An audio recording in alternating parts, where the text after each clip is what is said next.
Bom, gente, boa tarde. Primeiro, gostaria bastante de agradecer a disposição de todas e todos por estarem aqui numa tarde de sábado, que está fazendo muito calor. Eu sei que a gente tem vontade de fazer muitas outras coisas que não necessariamente ficar na frente do computador. Então, eu agradeço bastante o interesse de vocês também por terem se inscrito nesse mini curso, demonstrado interesse por esse tema. O número de pessoas que se inscreveu é bastante animador, né? Então, para mim, eu entendo como um crescente interesse por esse tema e o reconhecimento de que ele é importante para a gente pensar algumas coisas da contemporaneidade. Também gostaria bastante de agradecer à comissão por esse convite. Realmente é muito realizador saber que eu posso ser reconhecida enquanto uma pesquisadora que pode contribuir com o entendimento sobre diversos aspectos, diversos temas da sociologia. Então, eu agradeço esse convite e parabenizo a comissão pela organização da Semanax desse ano. Sei que foi um grande desafio modificar toda a semana para comportar ela no formato virtual. Eu sei, imagino o quanto isso deve ser desafiador, e a semana foi todas as mesas, os mini cursos, enfim, foram de um nível, de uma qualidade muito alto, e então eu parabenizo vocês por isso.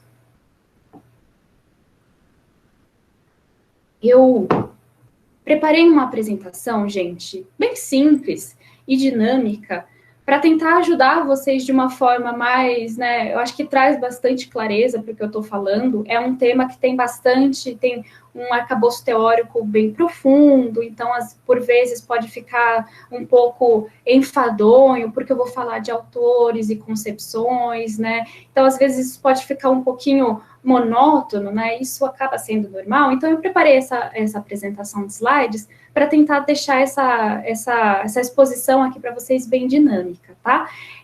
Então, assim, de início, eu preciso já avisar vocês que essa é uma apresentação cuja proposta é uma introdução, então ninguém vai sair especialista aqui em visão sociológica do progresso, até porque eu ainda não sou uma especialista nisso.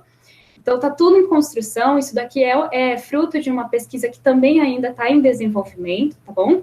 Então, o que eu vou apresentar para vocês hoje é algo bem inicial, tá bom? É para introduzir vocês na discussão sobre progresso a partir da visão sociológica, de acordo com um arcabouço teórico, uma perspectiva, uma empiria que eu considero que são valiosos para ajudar vocês a pensar sobre isso, tá bom? Então, só apresentando um pouquinho, como a Beatriz já disse, já comentou, eu sou mestranda do programa de pós-graduação em Sociologia do Instituto de Filosofia e Ciências Humanas da Unicamp, tá bom? Meu orientador é o Pedro Peixoto Ferreira, com ele eu trabalho na área de Sociologia da Ciência e da Tecnologia. Esse projeto, meu projeto de mestrado foi iniciado no ano passado, então eu estou no final do segundo ano. Então, a pesquisa já cresceu bastante, mas tem muita coisa ainda para acontecer.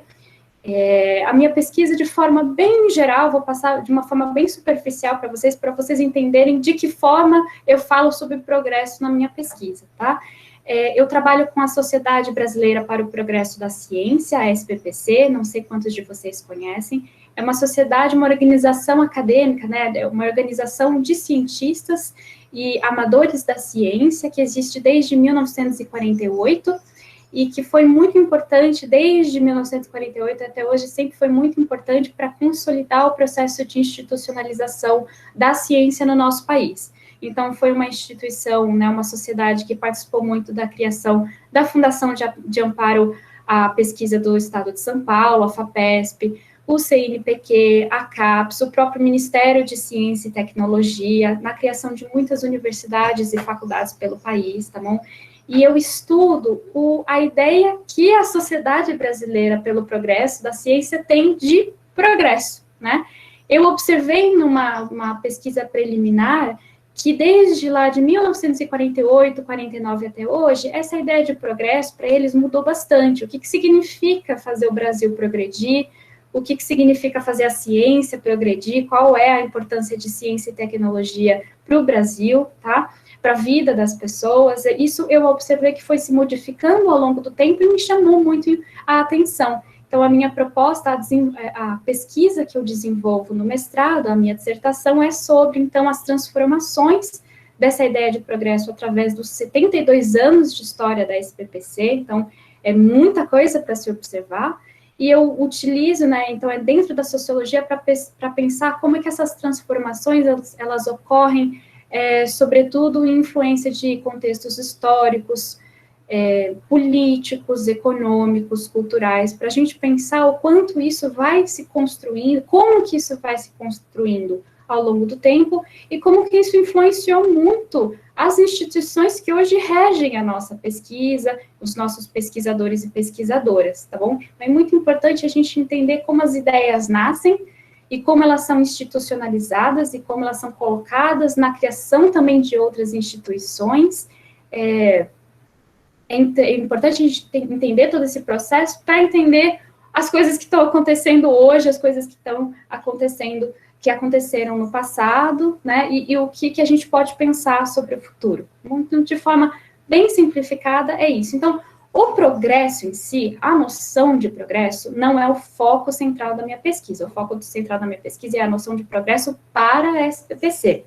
Só que, para entrar nessa pesquisa, eu tive que me debruçar sobre muitos textos, desde textos lá de século XVII, XVIII, XIX, até coisas mais recentes, para entender, afinal, o que é progresso, né? Ainda que eu esteja pensando progresso para esses cientistas, né, e as cientistas, pesquisadores, essas pessoas que estão na SBPC e que estão dialogando com a sociedade civil, com o Estado, né, com os governantes, eu preciso de um arcabouço teórico, eu preciso entender o que outras discussões que já existem sobre isso, né? Então, é dessa forma que o progresso está, que ele se coloca dentro da minha pesquisa, e é a proposta também de como eu construí essa apresentação aqui para vocês. Eu também vou tentar apresentar para vocês como que a gente consegue utilizar a sociologia como uma ferramenta de análise para pensar algo que está tão presente no nosso cotidiano, que é a ideia de progresso, né?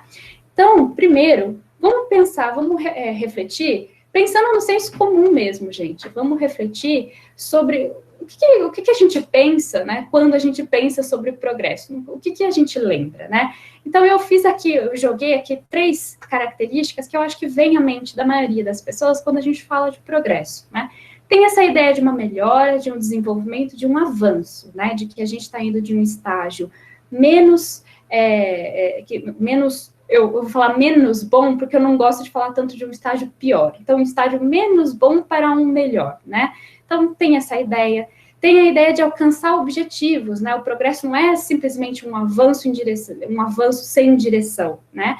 Tem direções específicas, né? As pessoas, elas concebem objetivos, metas, elas concebem desejos do tipo, no sentido de progresso é chegar neste estado especificamente, um estado de coisas, um estado de experiência, um estado social, o que for, né? É muito amplo. E também tem a ideia de ciência e tecnologia, né? Principalmente a partir do século XX, a gente vê que progresso, falar em progresso, principalmente, na verdade, a partir da metade do século XX até hoje, a gente vê que existe um nó muito grande, assim, muito forte, um nó bem atado, entre a ideia de progresso e a ideia de ciência e tecnologia, né, as contribuições de ciência e tecnologia. Tanto é que é tão forte que eu me atentei a pensar sobre isso no viés da sociologia da ciência e da tecnologia, pensando a SBPC e pensando como é que os cientistas e as cientistas brasileiras e brasileiros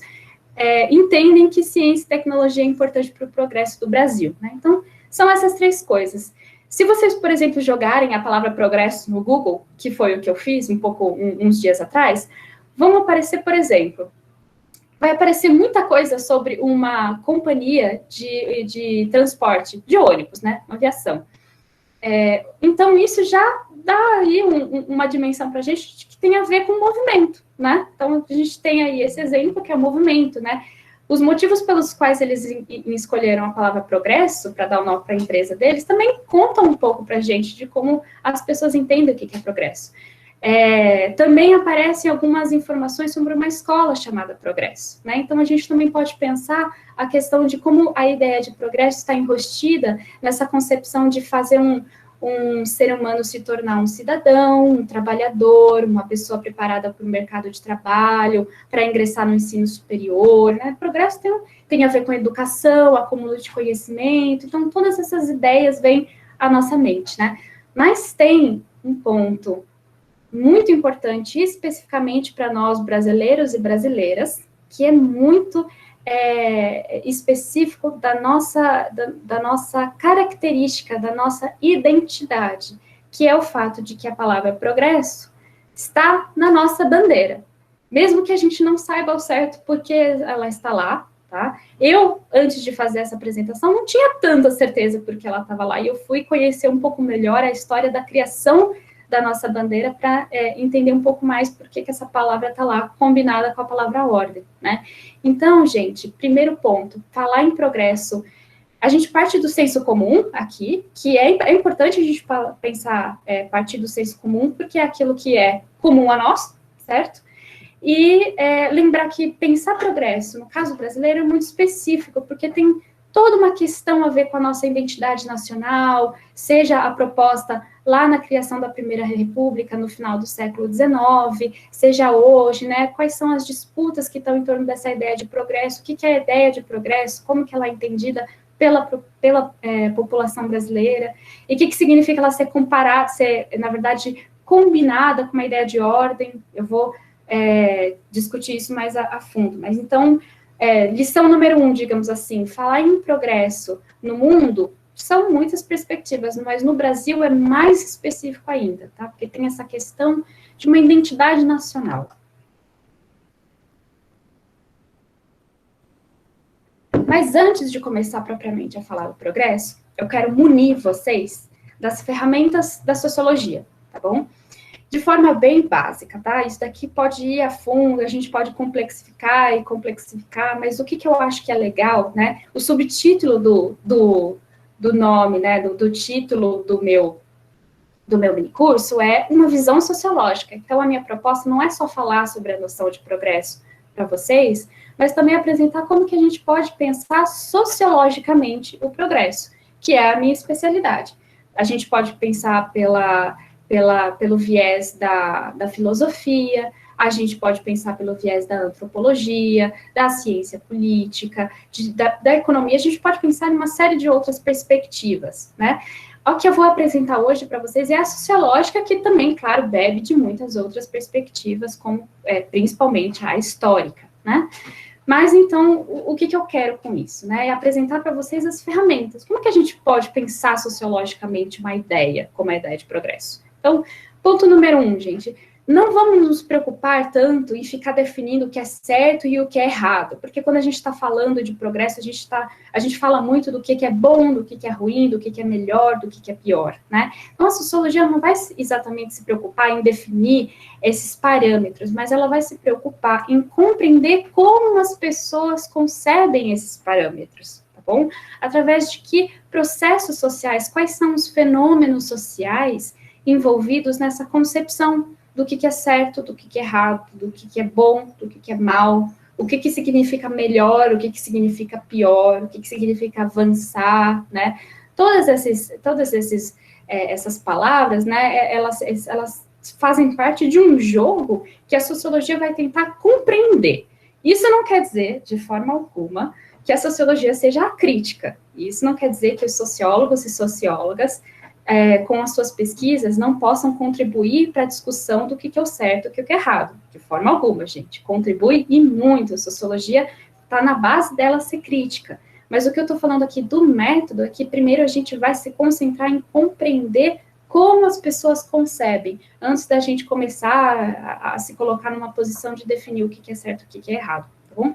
Tem duas analogias, duas metáforas que eu acho que são muito legais. Uma delas eu mesma criei, muito provavelmente devem ter outras pessoas pensando dessa forma, eu só não conheço, mas eu inventei essa ideia do prisma social, né? Então, vamos pensar naquele prisma, né, que para quem conhece, capa de álbum do Pink Floyd, né, tem aquela imagem bem famosa, que é um triângulozinho pelo qual passa um feixe de luz, e por outro lado sai esse mesmo feixe de luz, só que a gente enxerga espectros de cores, né? A gente não enxerga só mais uma cor, a gente, na verdade, enxerga várias cores. Então, vamos pensar que a sociologia, ela pode ajudar como se ela fosse um prisma. Então, entra na sociologia, você recebe uma ideia, parece que está fechada, concreta, aquela coisa, né? Progresso. Mas quando você analisa sociologicamente, você vê que tem um monte de outras ideias dentro dessa ideia, vários outros conceitos acadêmicos, científicos, religiosos, né, uma série de coisas, e valores, né, que eu já estava falando antes, né. Então, eu só coloquei esses três, mas tem uma infinidade de elementos presentes, né. Então, vamos pensar que a sociologia, ela funciona como esse prisma social, que pode nos ajudar a enxergar os espectros, né, que existem dentro, os muitos espectros, os diferentes espectros que existem dentro de uma mesma ideia, de uma única ideia, tá bom? E também tem uma concepção que não é minha, é do Bruno Latour, que é a ideia de abrir a caixa preta. Caixa preta, ele emprestou o conceito de caixa preta da eletrônica, né, que é aquele conceito, vocês já devem ter ouvido falar, né, de caixa preta, por exemplo, de avião e tal, e a caixa preta que ela está condensando uma série de componentes eletrônicos, ela tá condensando, ela está escondendo lá dentro uma série de informações que quando você olha de fora, você não vê. Então, você precisa abrir a caixa, essa caixa preta, para descobrir o que de fato existe dentro daquele objeto, daquela ideia aí, dá para a gente aplicar numa infinidade de elementos, né? Mas é esse ato do lado de fora, você vê uma caixa preta, fechada, é o progresso, a ideia de progresso, né?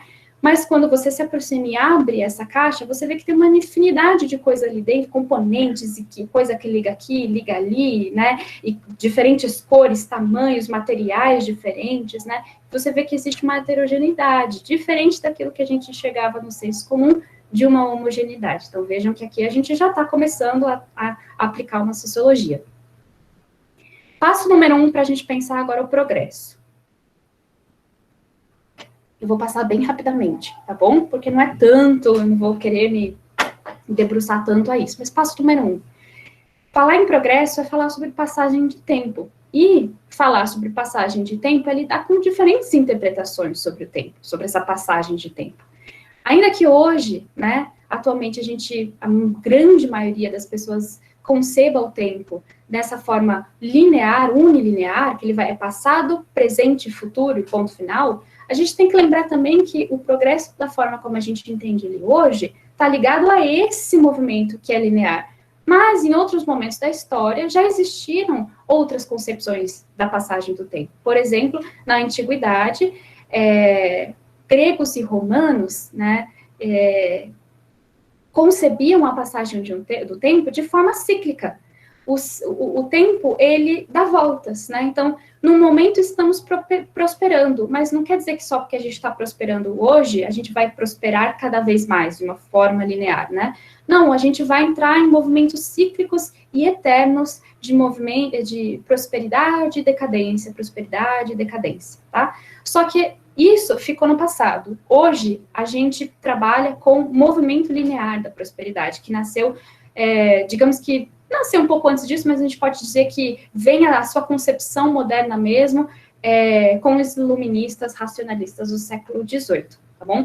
Então, a gente vai focar nessa flechinha, porque tudo que a gente vai discutir de progresso a partir de agora é em relação a essa concepção de movimento linear, tá? Mas não se esqueçam de que é possível pensar também em ideias de um progresso que responde a um outro tipo de movimentação, né, do tempo.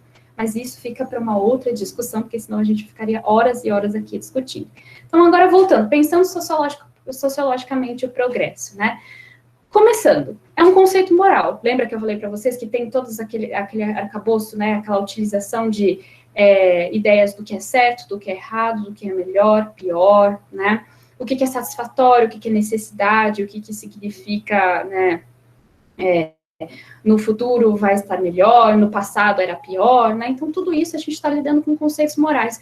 Conceitos morais, gente, eles são a forma como a gente concebe o que é bom, o que é ruim, coletivamente, é estruturado, é sustentado por estruturas valorativas, ou seja, é de dar valor para as coisas, tá?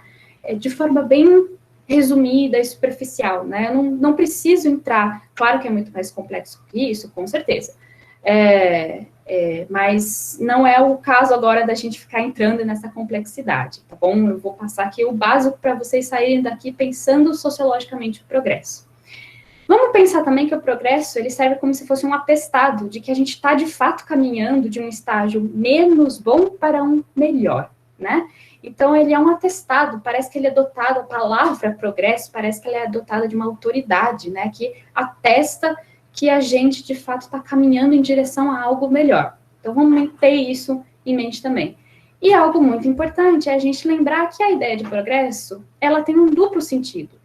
Esses dois sentidos, muitas vezes, eles estão amarrados, mas a gente tem que lembrar que eles são duas coisas distintas, que é importante a gente fazer essa diferenciação para pensar socialmente, sociologicamente, tá? Primeiro, tem esse sentido do avanço, do movimento em direção a um ou mais objetivos, tá? E tem também essa atribuição, o progresso, essa ideia de progresso, parece que carrega atributos de qualidade, né? Que a gente está caminhando de um estágio pior, menos bom, para um estágio melhor. Então, vamos lembrar que esses dois sentidos muitas vezes estão casados, estão combinados quando a gente fala de progresso, mas que a gente tem que ver que são duas coisas distintas. Então, eu encontrei uma passagem em um texto que estuda de um economicista da USP, que estuda bastante, que estudou, se debruçou bastante sobre o progresso, e ele fez não uma definição, mas uma observação muito interessante sobre a ideia de progresso, tá? Olha só o que ele diz.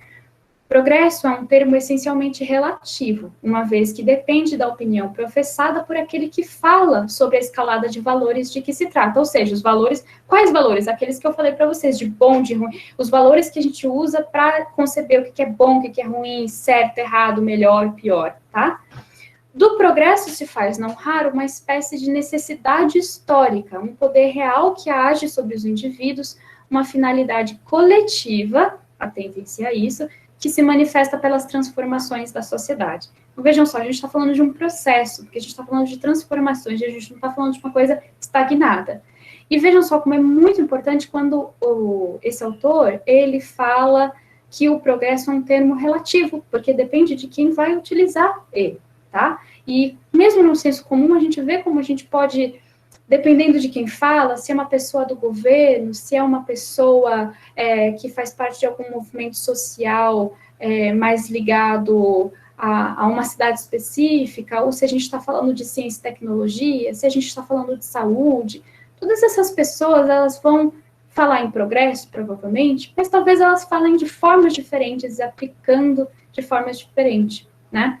Então, vejam só que o progresso, lição número 2, então, ele é relativo, tá? Ele é essencialmente relativo, e isso a gente tem que carregar por toda a apresentação. Tem também uma outra definição que eu gosto, lembrem-se que essas não são definições exatamente, assim, progresso é 2 pontos, isso, ponto final. Na verdade, essas são formas que o Scler, por exemplo, que é um sociólogo, lá em 1970, ele cavou na história do progresso, na história da ideia de progresso, para tentar sintetizar mais ou menos como que ele poderia, de uma forma geral, entender o progresso. Mas não é que isso daqui é uma regra, não é que isso daqui é o significado de progresso, mas vamos refletir sobre isso, tá? Progresso, então, seria o ponto final, temporário ou permanente, de qualquer ação social que nos leva de uma solução menos para uma mais satisfatória em relação aos problemas do homem na sociedade, tá bom? Vejam só, eu destaquei a palavra satisfatória, porque tem aí mais um conceito que é bastante relativo, certo? A definição do que é satisfatório ou não, do que significa satisfação, pode variar muito de sociedade para sociedade, de época para época, tá? Sejam as condições econômicas, sejam as particularidades culturais, isso pode variar muito. Então, mesmo nessa definição que ele tentou ser o mais generalizante possível, mesmo aí ele teve que se utilizar de um conceito que, ó, se a gente voltar, tem a ver com estrutura valorativa, tá bom? Então, vejam como, de fato, isso acaba corroborando também com a ideia do autor anterior, que fala que progresso é um conceito bem relativo, tá? Que se apresenta para a gente de forma bem concreta, mas, na verdade, quando a gente vai lá e abre a caixa preta e utiliza a sociologia como um prisma de análise, a gente vai ver que não é muito assim. Agora vamos começar a falar de algumas concepções, tá? Essas concepções não são verdades universais, e não é porque eu coloquei elas aqui que elas são, assim, que eu necessariamente concordo com elas, não é nada disso. Na verdade, são alguns autores que eu acho, são grandes pensadores, que eu acho que conseguem, compartilhando a produção intelectual desses autores, ajuda bastante a gente a pensar como é complexo se falar em progresso, como é complexo pensar a ideia, a constituição dessa ideia e o que está em jogo quando a gente fala de progresso. Autor número 1, Auguste Comte, era um filósofo que pode ser, muitas pessoas consideram ele como um dos pais da sociologia, apesar de institucionalmente a gente dizer que o pai da sociologia mesmo seria Émile Durkheim, mas Auguste Comte, que foi uma das primeiras pessoas que tentou pensar, fazer uma ciência do social, digamos assim, né? De forma muito diferente do que a gente faz hoje, tá? Mas foi uma das primeiras pessoas a pensar isso. E para ele, de fato, o progresso era a pedra angular do sistema de análise dele, porque ele concebia que o progresso ele fazia parte da natureza humana, faz parte da natureza do ser humano progredir, é natural, tá? Então, não tem como o ser humano não progredir. Tem como ele progredir, às vezes, menos, às vezes mais acelerado, mas ele sempre vai progredir. Para ele, isso é natural. Então, eu coloquei a flechinha aí. É uma coisa unilinear, contínua, não tem interrupções, vai sempre para frente. O ser humano está sempre caminhando em direção a um estágio melhor, seja em qualidade de vida, o que for. Mas não é só disso que o Comte está falando, ele também está falando que existe uma ordem, e aí eu coloquei com O maiúsculo, porque ele está falando de uma coisa quase que etérea, assim, uma coisa que rege o universo, tá? A gente pode pensar como as leis da natureza, ele mesmo fala das leis da natureza, né? Então, essa ordem existente, ela rege a natureza. E para o ser humano progredir, ele deveria compreender esta ordem, e se utilizar de ciência, do conhecimento científico, da produção de conhecimento, como uma ferramenta para entender essa ordem e seguir essa ordem natural que rege o mundo. Então, o progresso seria a própria ordem em si. A ordenação do mundo é essa naturalidade do progresso. Então, progresso é ordem, tá bom? E a ordem é necessariamente o progresso, né? É meio confuso. E vejam só, ordem e progresso. Aí vocês falam, nossa, isso tem a ver com a nossa bandeira? Sim, porque no final do século XIX, as ideias do Comte estavam muito em voga. E alguns pensadores, não só pensadores, mas alguns militares, ali na formulação da Primeira República no Brasil, estavam bebendo muito dessas ideias, estavam se sentindo muito alinhados com essa ideia de ordem, de progresso, né, desse estágio natural. A natureza do brasileiro seria progredir, seria encontrar essa ordem e progredir. Então, sim, o Auguste Comte foi uma pessoa que influenciou em muito essa escolha, a escolha dessa frase que está até hoje na nossa bandeira. Segundo pensador, que é muito importante para a gente, Marx. Marx concebeu bastante, trabalhou bastante em cima da ideia de progresso, mas não da mesma forma como Comte. É raro a gente ver o Marx falando, usando a palavra progresso mesmo, né? Diferentemente do Comte, ele fala em progresso o tempo todo. Então, Marx não é, na verdade, que a gente pode dizer que progresso para Marx é 2 pontos, tá? Não é exatamente assim.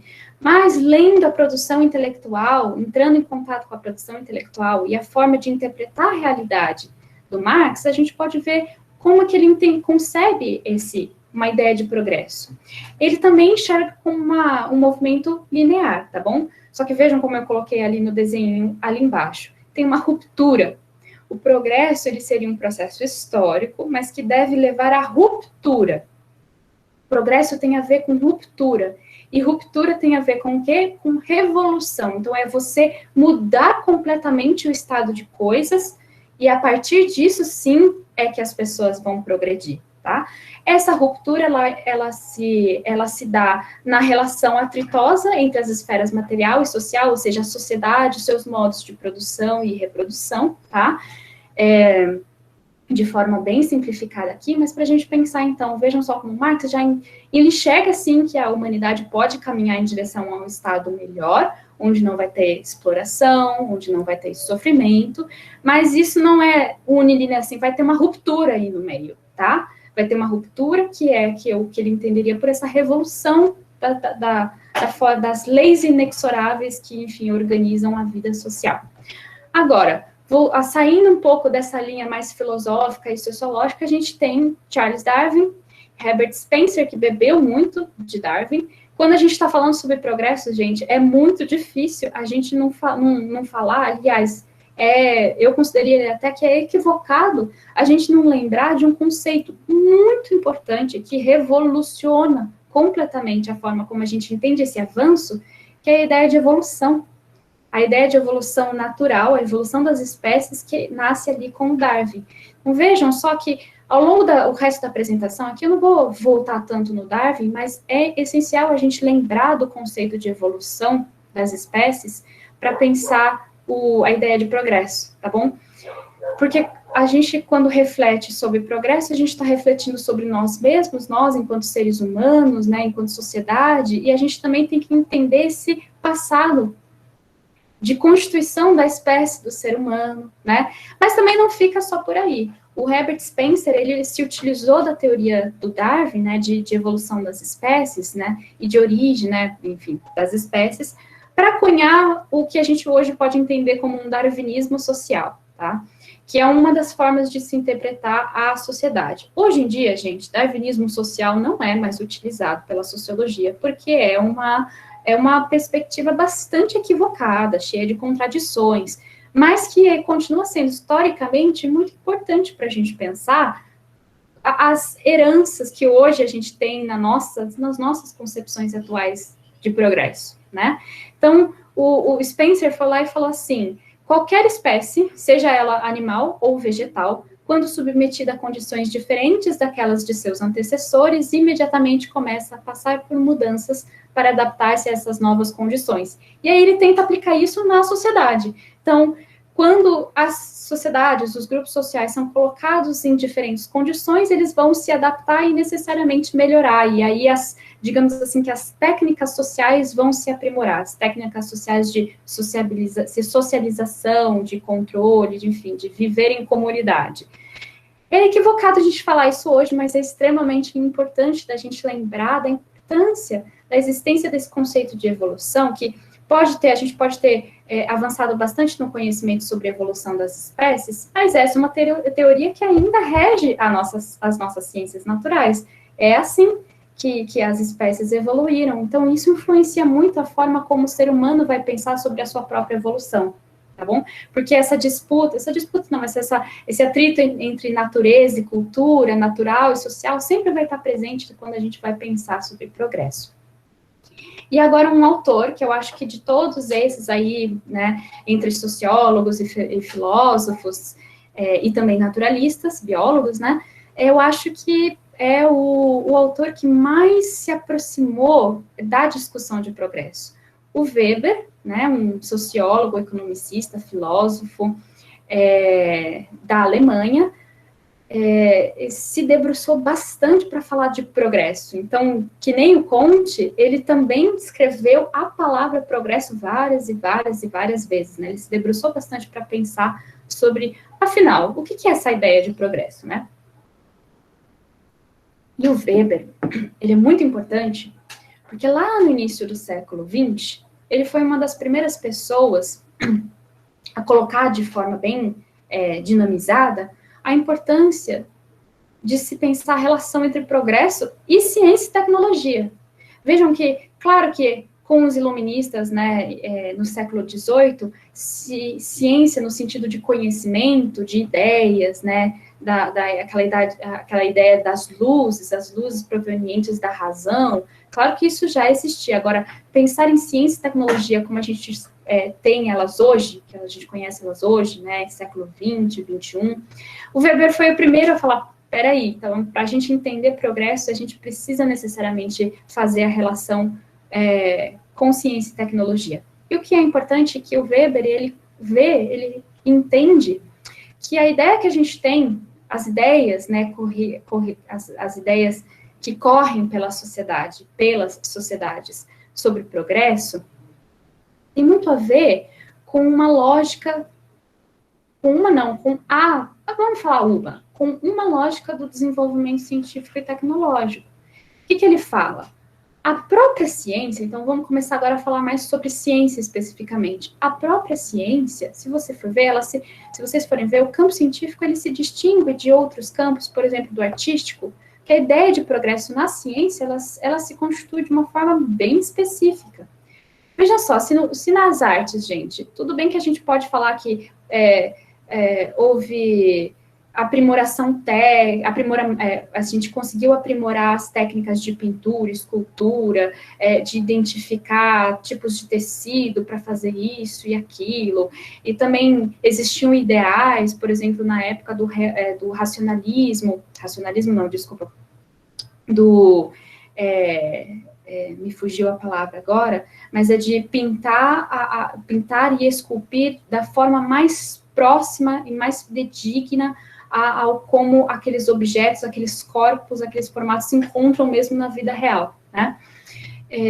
Existiram, sim, no campo da arte esses ideais, mas vejam só como não faz muito sentido a gente dizer que, por exemplo, uma escultura feita na década de 80 é necessariamente melhor e mais bonita e mais aprimorada do que uma escultura feita no Egito Antigo. Não faz muito sentido. A gente pode até falar de porque as técnicas que foram utilizadas lá na década de 80 são muito mais aprimoradas, nosso conceito de bonito foi modificado. Isso não vale tanto para o campo das artes. Claro que historiadores da arte, críticos, falariam isso de uma forma muito melhor que eu. Mas vejam que não faz muito sentido a gente falar que só porque foi feito hoje e não anteontem que é mais bonito. Não faz tanto sentido, né? Mas na ciência isso já se coloca de uma forma diferente. A lógica de produção da ciência já é diferente, né? A gente tem dentro da ciência esse sentido de superação mesmo.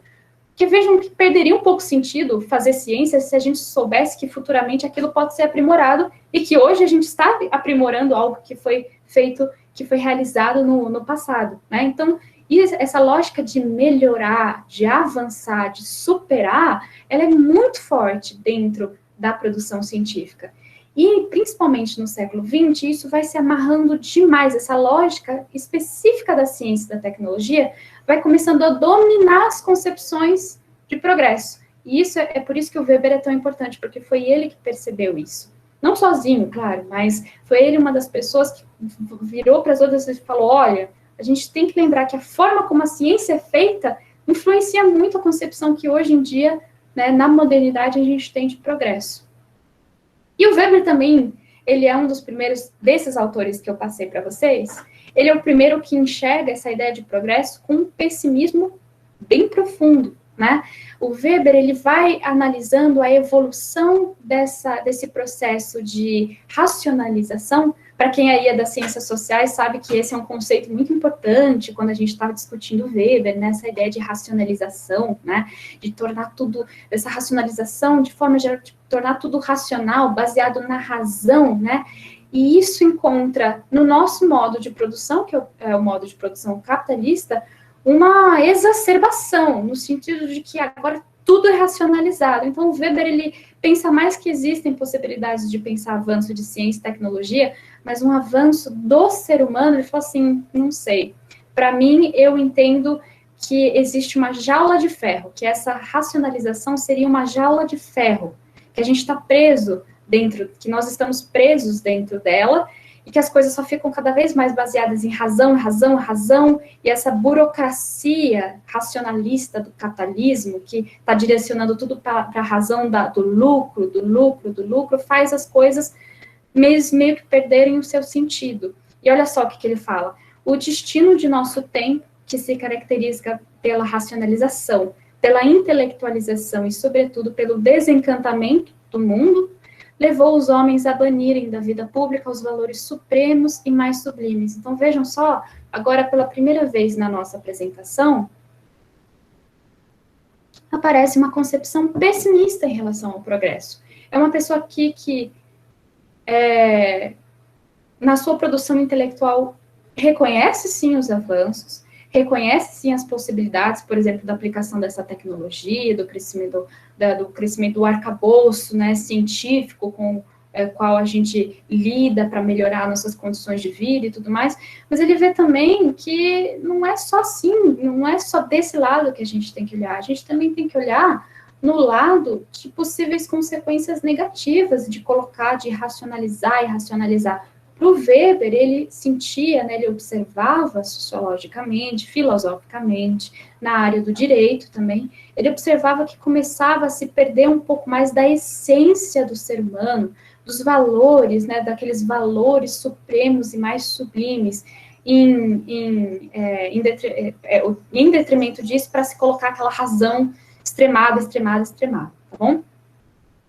Então, tendo todas essas concepções até agora, pensando em como ciência e tecnologia estão amarrados e como ciência, tecnologia e progresso estão amarrados muito no século XX, e como é importante a gente pensar como a própria forma como a ciência é feita aqui no Ocidente, claro, a gente vai encontrar distinções com relação a como o conhecimento é produzido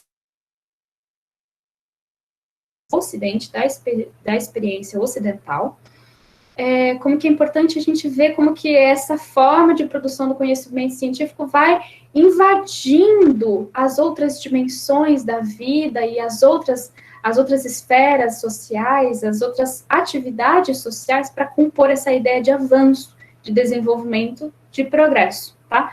Vamos pensar agora, começar a pensar mais fundo essa relação. A gente pode pensar pelo lado da epistemologia e da lógica da ciência, né? Eu não levo tão a fundo isso na minha pesquisa, porque eu posso explicar, se sobrar um pouco mais de tempo, por que eu não consigo, isso não me ajuda tanto a pensar a contextualização histórica, social, cultural, política, né, da ideia de progresso ao longo do tempo para esse BPC. Mas é importante a gente ver que teve gente, como, por exemplo, Thomas Kuhn, na sua Sociologia da Ciência do Conhecimento, ele tentou pensar essa relação entre ciência, tecnologia e progresso. Ele se debruçou sobre esse tema, né? E ele fala: a base filosófica da ideia de progresso, então toda aquela filosofia da qual a gente se utiliza para pensar, para falar de progresso, aquelas ideias, aqueles valores, né? Aquelas moralidades, aquelas estruturas valorativas, tudo isso tem a ver com a lógica do conhecimento científico. E vejam que não é a mesma coisa que o Weber fala sobre lógica do desenvolvimento científico. Na verdade, o que o Kuhn está falando da lógica do conhecimento científico é que o conhecimento científico, né, ele necessariamente tem referenciais, ele tem objetivos, né? Existem regras, existem métodos, existem caminhos pré-estabelecidos a serem seguidos dentro da ciência, né? E isso tem muito a ver com, então, o progresso para o Kuhn, nessa epistemologia, nessa lógica da ciência, né? Ele está tentando fazer uma ciência da ciência, né? Majoritariamente das ciências naturais aqui, tá bom? Se a gente coloca na balança as ciências humanas e sociais, o negócio já dá uma boa desestabilizada na teoria do Kuhn. Mas vejam só que, então, ele fala que a lógica do conhecimento científico mesmo, ele está regrado por ter objetivos e referenciais e ideais, diferentemente do campo artístico. Assim como o Weber, ele também fala do campo artístico, então é uma comparação realmente muito legal, né, de se fazer. Que, por exemplo, no campo artístico, claro que a gente tem ideais, padrões de beleza, mas eles existem, muitos ideais existem juntos, né? São as escolas de arte, né? Cada grupo, tal, tem aí os seus ideais. Na ciência, isso já nos coloca dessa forma, e o Kuhn, ele identifica isso. E ele vê que a existência desses referenciais e desses objetivos é o que faz, é o que delimita, é o que trilha o caminho do progresso. Progresso para o Kuhn é um acúmulo é uma produção de conhecimento de forma acumulativa, ou seja, acumular conhecimento, tá? O Kuhn, ele não pensa tanto em falar de progresso para as pessoas, então ele fica sempre dentro da lógica da ciência. Por isso que eu acho que não dá tanto para usar o Kuhn para pensar a importância, para pensar a noção de progresso para a sociedade brasileira, essa noção que a gente tem com a nossa identidade nacional, com a nossa bandeira e tudo mais, né? Mas o Kuhn, ele traz essa lógica, essa explicação, essa perspectiva, que também é muito interessante, certo? E a lógica dele de revoluções científicas, né? Como é que as coisas, como é que os paradigmas, né? Quando as grandes teorias e as leis científicas, as leis da física, por exemplo, como é que elas nascem, crescem e morrem? Porque a gente sabe que algumas morrem, são deixadas para trás e se descobre que elas não estavam corretas e tal, né? Essa estrutura das revoluções científicas, né? Ele faz na verdade, um autor que estuda o Kuhn, do qual eu também me utilizo bastante, ele faz uma comparação bem interessante com o âmbito de 1984, do George Orwell, um romance distópico, bem crítico em relação a essa ideia de progresso, tá? E não sei para quem já leu ou quem conhece um pouco da história, enfim, existe o Ministério das Verdades, em 1984, né? E o protagonista dessa história trabalha no Ministério das Verdades. E quando as pessoas de alto escalão, né, mandam para ele informações que devem ser entendidas como uma nova verdade, a verdade, o que o Ministério da Verdade tem que fazer?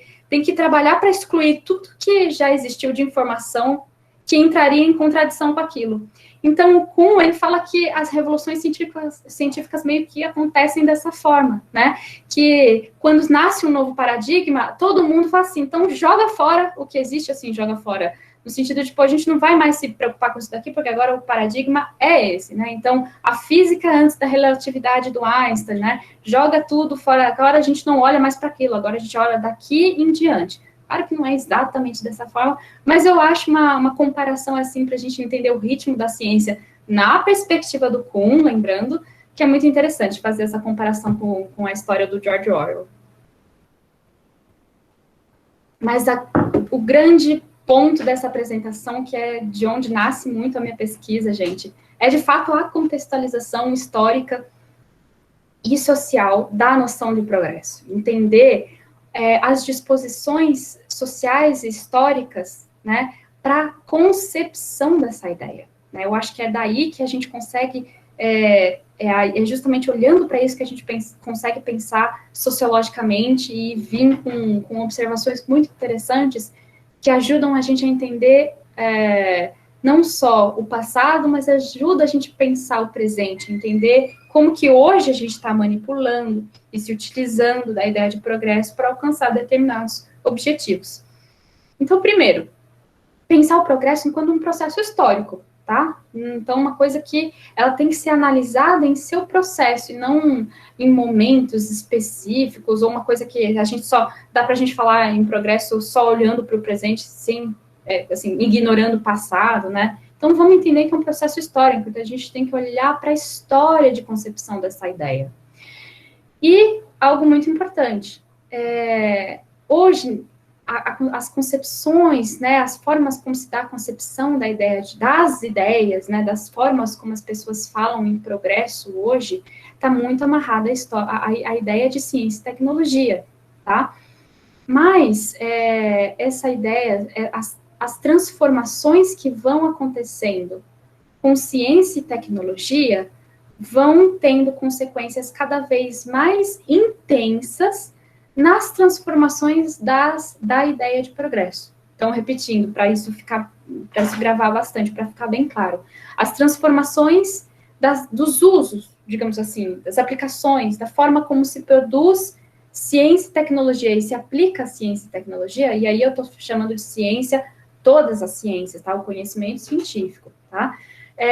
As transformações nesse âmbito influenciam muito as transformações que vão acontecer na ideia de progresso, tá? E aí acaba que os avanços técnico-científicos acabam que não só sendo entendidos como caminho para se alcançar o progresso, mas acaba que eles começam a ser entendidos como o próprio símbolo do progresso. Então, ciência e tecnologia não só mais são entendidas como as ferramentas para a gente progredir, mas elas em si sendo o progresso em si, que é algo que já começa a parecer bem estranho, né? Deixa eu só checar uma coisa assim. E algo muito importante para a gente pensar. 1945, fim da Segunda Guerra Mundial. Um período de tanta conturbação, tanta polêmica envolvendo produção de conhecimento científico e tecnológico, tá? Fundação da ONU, nesse mesmo ano, se não me engano, foi no segundo semestre aí, né? Pouco tempo depois do fim da Segunda Guerra Mundial, a Organização das Nações Unidas é fundada, e com ela, um novo ideal do que significa crescer economicamente, tá? Não que isso já não fosse um ideal antes, mas é que isso agora é institucionalizado através de interesses bem hegemônicos, porque quem entra lá na ONU são os países que saem vitoriosos da guerra, né? Então, não é qualquer país, não é qualquer interesse, não é qualquer discurso que está presente na ONU em 1945. São os hegemônicos, são os poderosos, são os que estão se dando bem naquela época, né? E vejam só, com essas novas idealizações, né, na verdade, com essa nova idealização do crescimento econômico, o ideal agora é fazer os países crescerem economicamente. Nasce com eles uma nova ideia, nasce com a ONU, né, uma nova ideia de desenvolvimento e de desenvolvimento humano.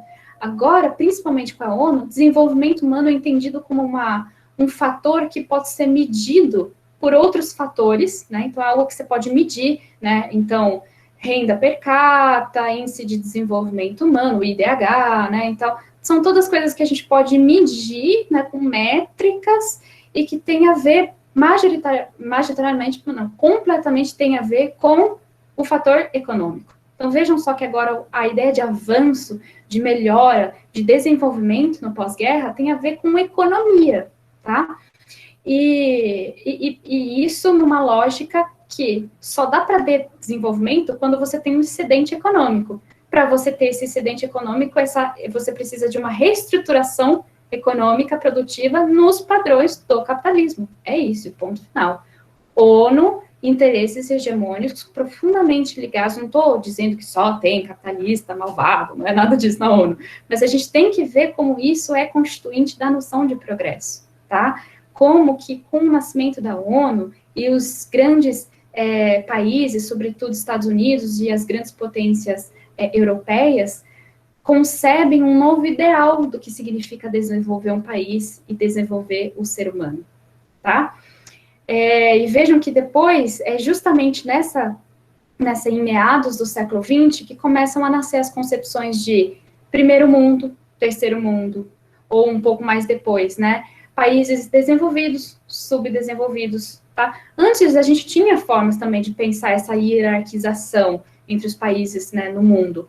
Mas depois, com a criação da ONU e dessa idealização do crescimento econômico, agora a ideia de progresso, ela está muito ligada a esse desenvolvimento humano nos padrões do crescimento econômico. E o que Celso Furtado vai explicar tanto para a gente, que é importante para a gente entender esse status de subdesenvolvimento de nós brasileiros, América do Sul e tal. Tá? Então, vejam como é muito importante. Vejam só como agora falar em progresso a partir de 45, por causa da ONU, agora é necessariamente falar de crescimento econômico, capitalismo, indústria, né? E ciência e tecnologia entram aí com uma força, porque elas são elas são entendidas como a ferramenta para você obter esse excedente econômico, tá? Mas agora, então, a gente retorna um pouco com aquela perspectiva do Weber, a gente vai falar agora de um declínio do otimismo, né, que acontece justamente por causa das desestabilizações que acontecem no século XX, sobretudo a Segunda Guerra Mundial. Então, a Segunda Guerra Mundial, gente, é um momento em que ciência e tecnologia são utilizadas por todos os lados que estavam em disputa, em conflito, né, sendo utilizado de muitas formas, né? Ciência e tecnologia sendo utilizadas de muita forma. Então, Não é que até então não se pensava que ciência e tecnologia não podia ter consequências negativas, mas é que Segunda Guerra Mundial deixa isso muito claro para as pessoas, tá? Agora, principalmente também depois do pós-guerra e a Guerra Fria, né, aquela constante tensão entre as duas potências, né, Estados Unidos de um lado, União Soviética de outro, e as suas grandes potências científicas e tecnológicas com poder suficiente para aniquilar a humanidade, né, da Terra.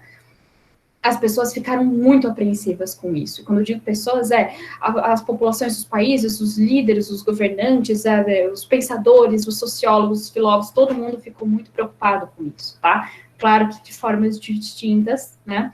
De formas diferentes, as preocupações são bem distintas, mas a gente pode falar que, de um modo geral, século XX, segunda metade do século XX, né? Então, anos 50 até os anos 2000, assiste a uma desestabilização muito grande dessa ideia de progresso, que é avanço, que é ir em direção a um lugar, né, bom, a vida vai ser boa, melhor qualidade de vida e tal, né?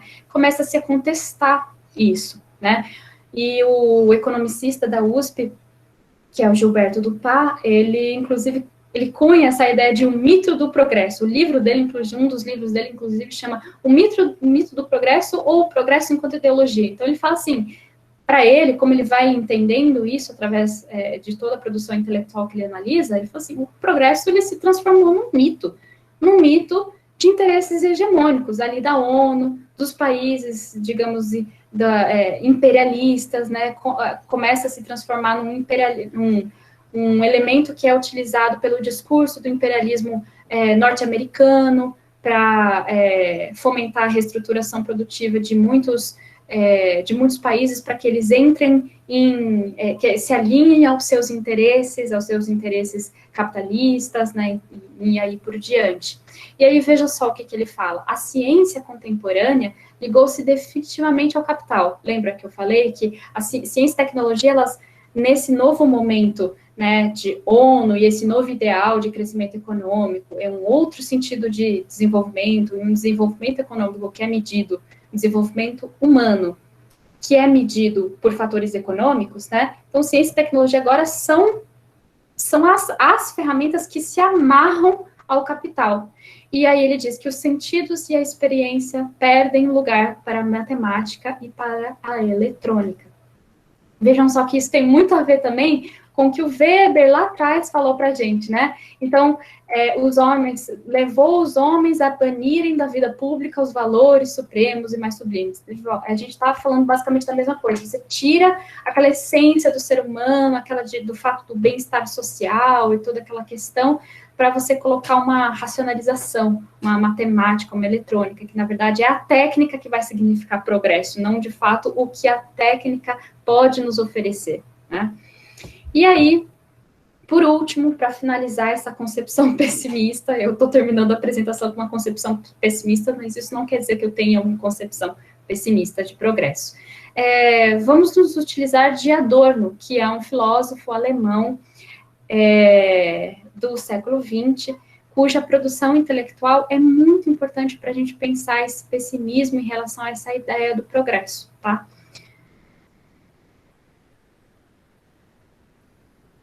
Primeiro, antes de entrar nas visões do Adorno, nas análises dele, a gente tem que lembrar que Adorno foi um intelectual alemão que, durante a ascensão do nazismo, foi expulso, teve que fugir da Alemanha e ir para os Estados Unidos. Então, a gente tem que ter essa contextualização.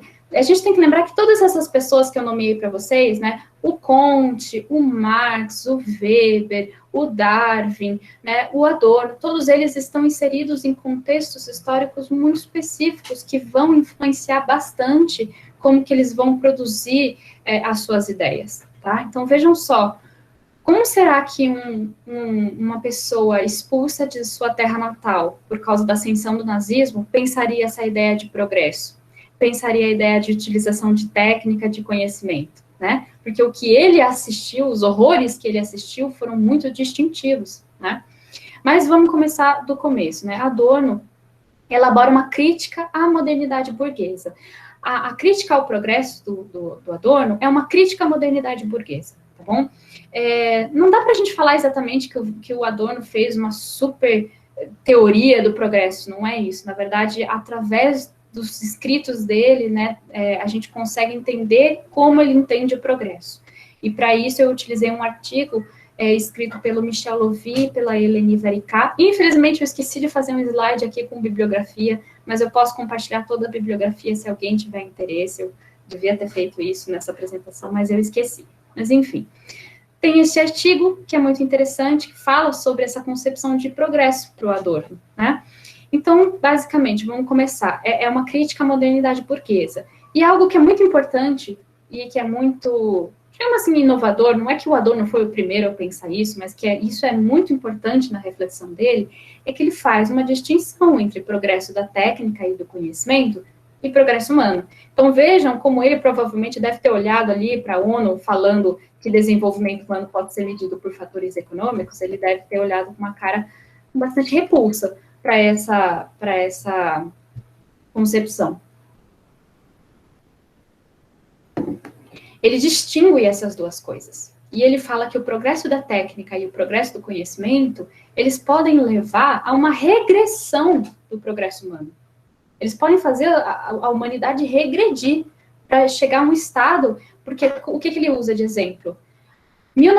A Segunda Guerra Mundial foi um estado de retorno à barbárie. Nazismo e fascismo foram retornos à barbárie, coisa que ele já tinha chegado, que parecia que tinha sido superado no início do século XX, mas que voltou atrás. E ele enxerga a ciência e tecnologia como ferramentas que contribuíram muito para essa regressão, tá? Mas só que o Adorno, ao invés, ele tenta elaborar a sua crítica pessimista do progresso, mas em momento algum ele fica tentando fazer um conceito totalizante, assim, na ideia de o que é progresso. Eu acho que isso contribui muito para vocês, para a gente aqui pensar. Eu acho que não adianta muito a gente ficar tentando cunhar conceitos fechadinhos, né, e totais e gerais, assim, do que é progresso.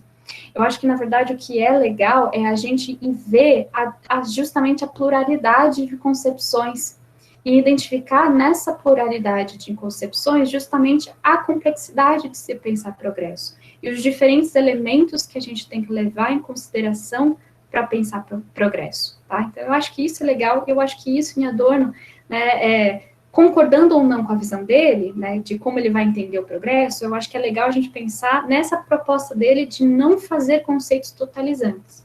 E como é que o Lovy e a Varicá, né, que são os dois intelectuais que fazem uma análise aí dessa ideia de progresso para o Adorno.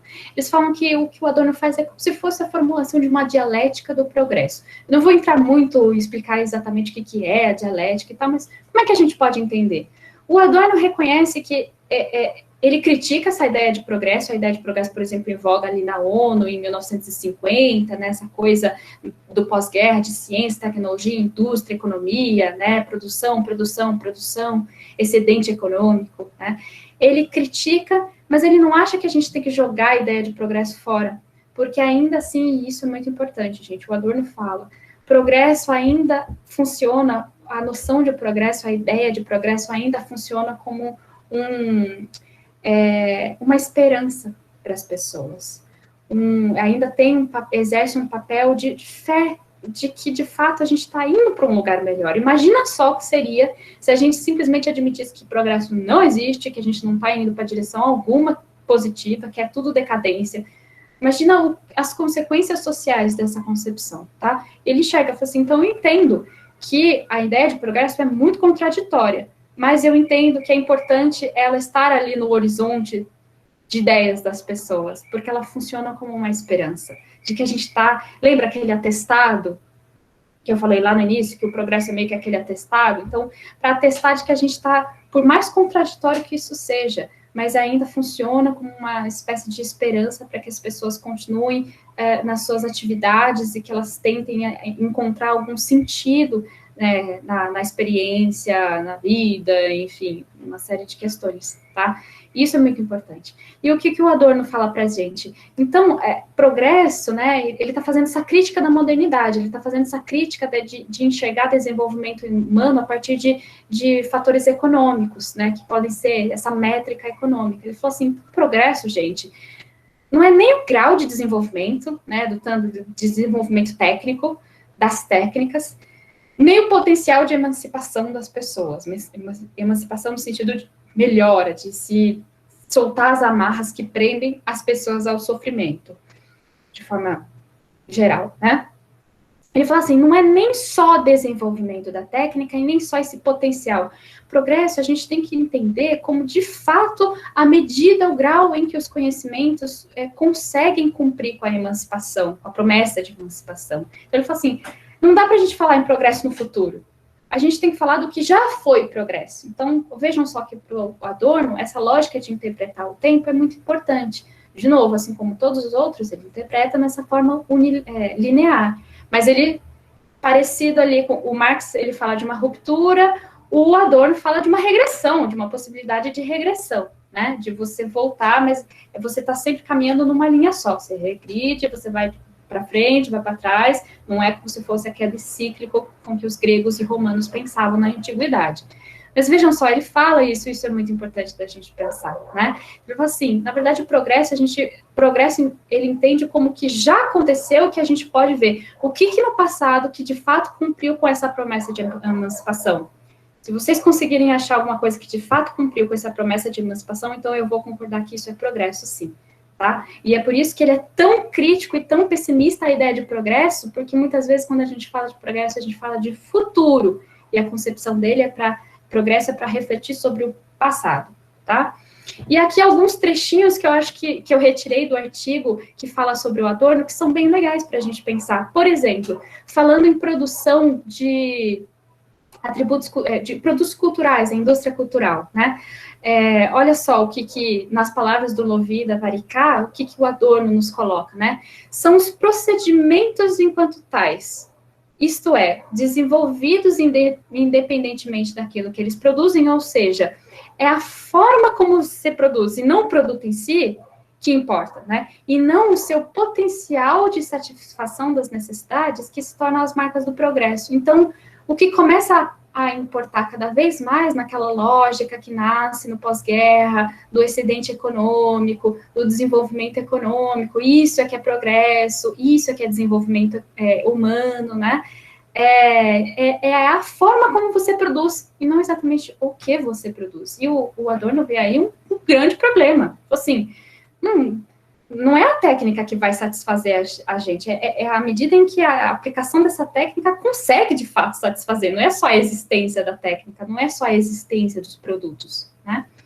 E vejam só, Adorno também faz uma colocação muito interessante sobre como ciência e tecnologia podem ser utilizadas por uma barbárie, que podem contribuir por um retorno à barbárie. Olha só, a manipulação da consciência coletiva, pelo que Adorno chamou da indústria cultural, e a utilização brutal das técnicas mais sofisticadas pela barbárie fascista e nazista, né, são dois aspectos essenciais dessa inversão sinistra do progresso científico, né? Então, essa é a ideia do Adorno de que ciência e tecnologia também podem corroborar com regressão à barbárie, né? Então, ele identifica isso na propaganda nazista, nas formas, na complexificação das formas, na melhoria das formas de se reproduzir conteúdos culturais, produtos culturais de comunicação que vão levar a ideologia nazista, vão ampliar a ideologia nazista, e também a própria técnica de criação e produção de armamento militar, a bomba atômica, as bombas atômicas, né, o potencial de aniquilação da vida humana por causa dessa tecnologia, né. Ele está falando disso, ele falou assim, o progresso científico, ele meio que toma essa forma sinistra de poder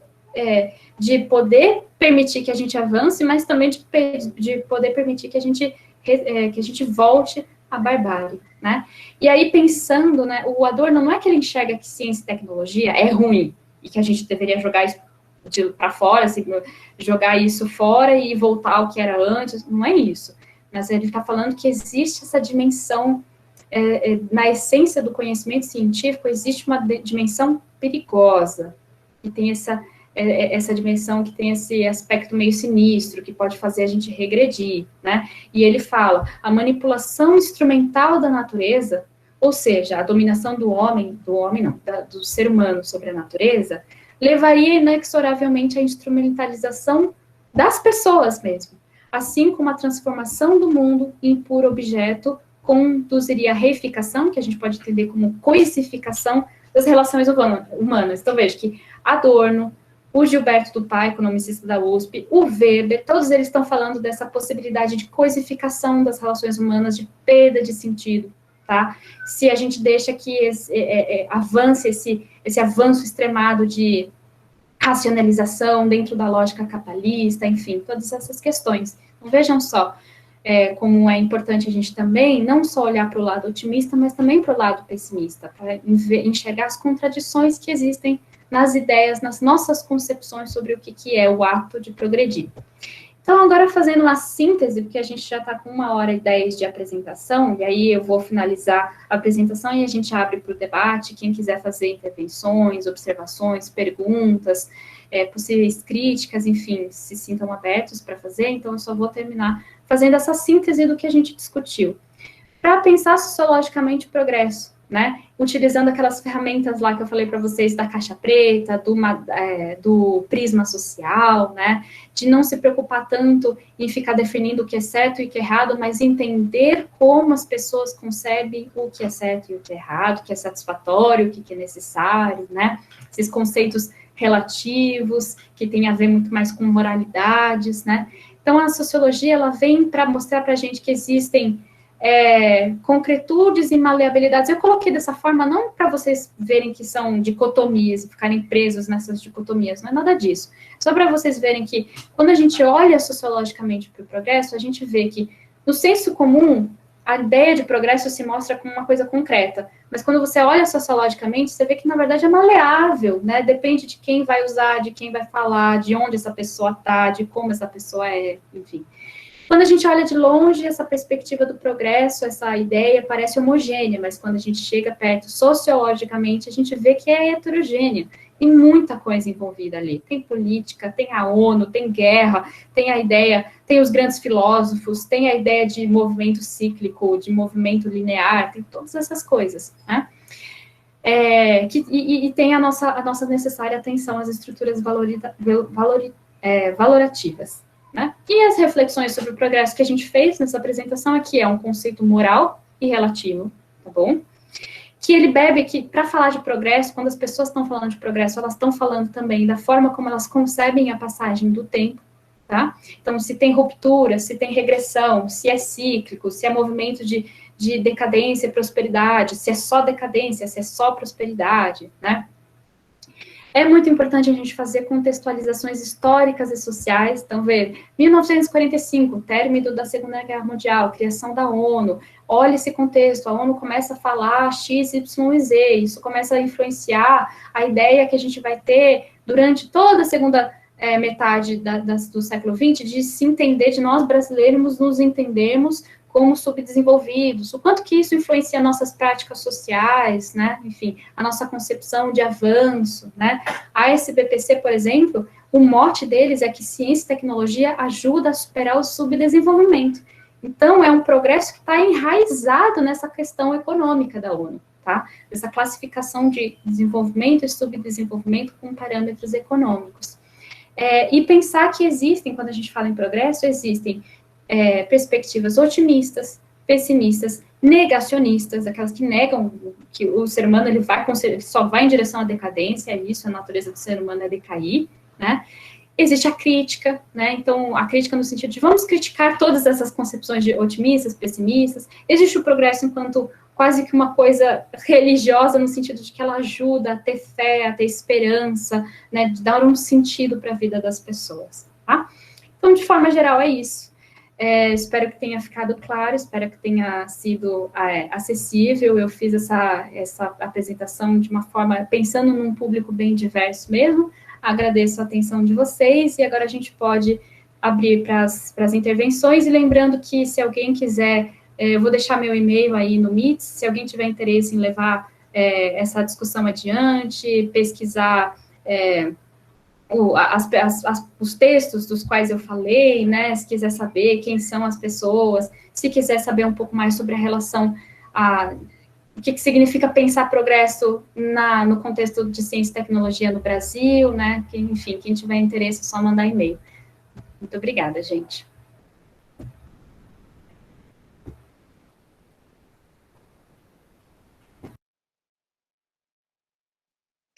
Oi, foi muito boa a exposição.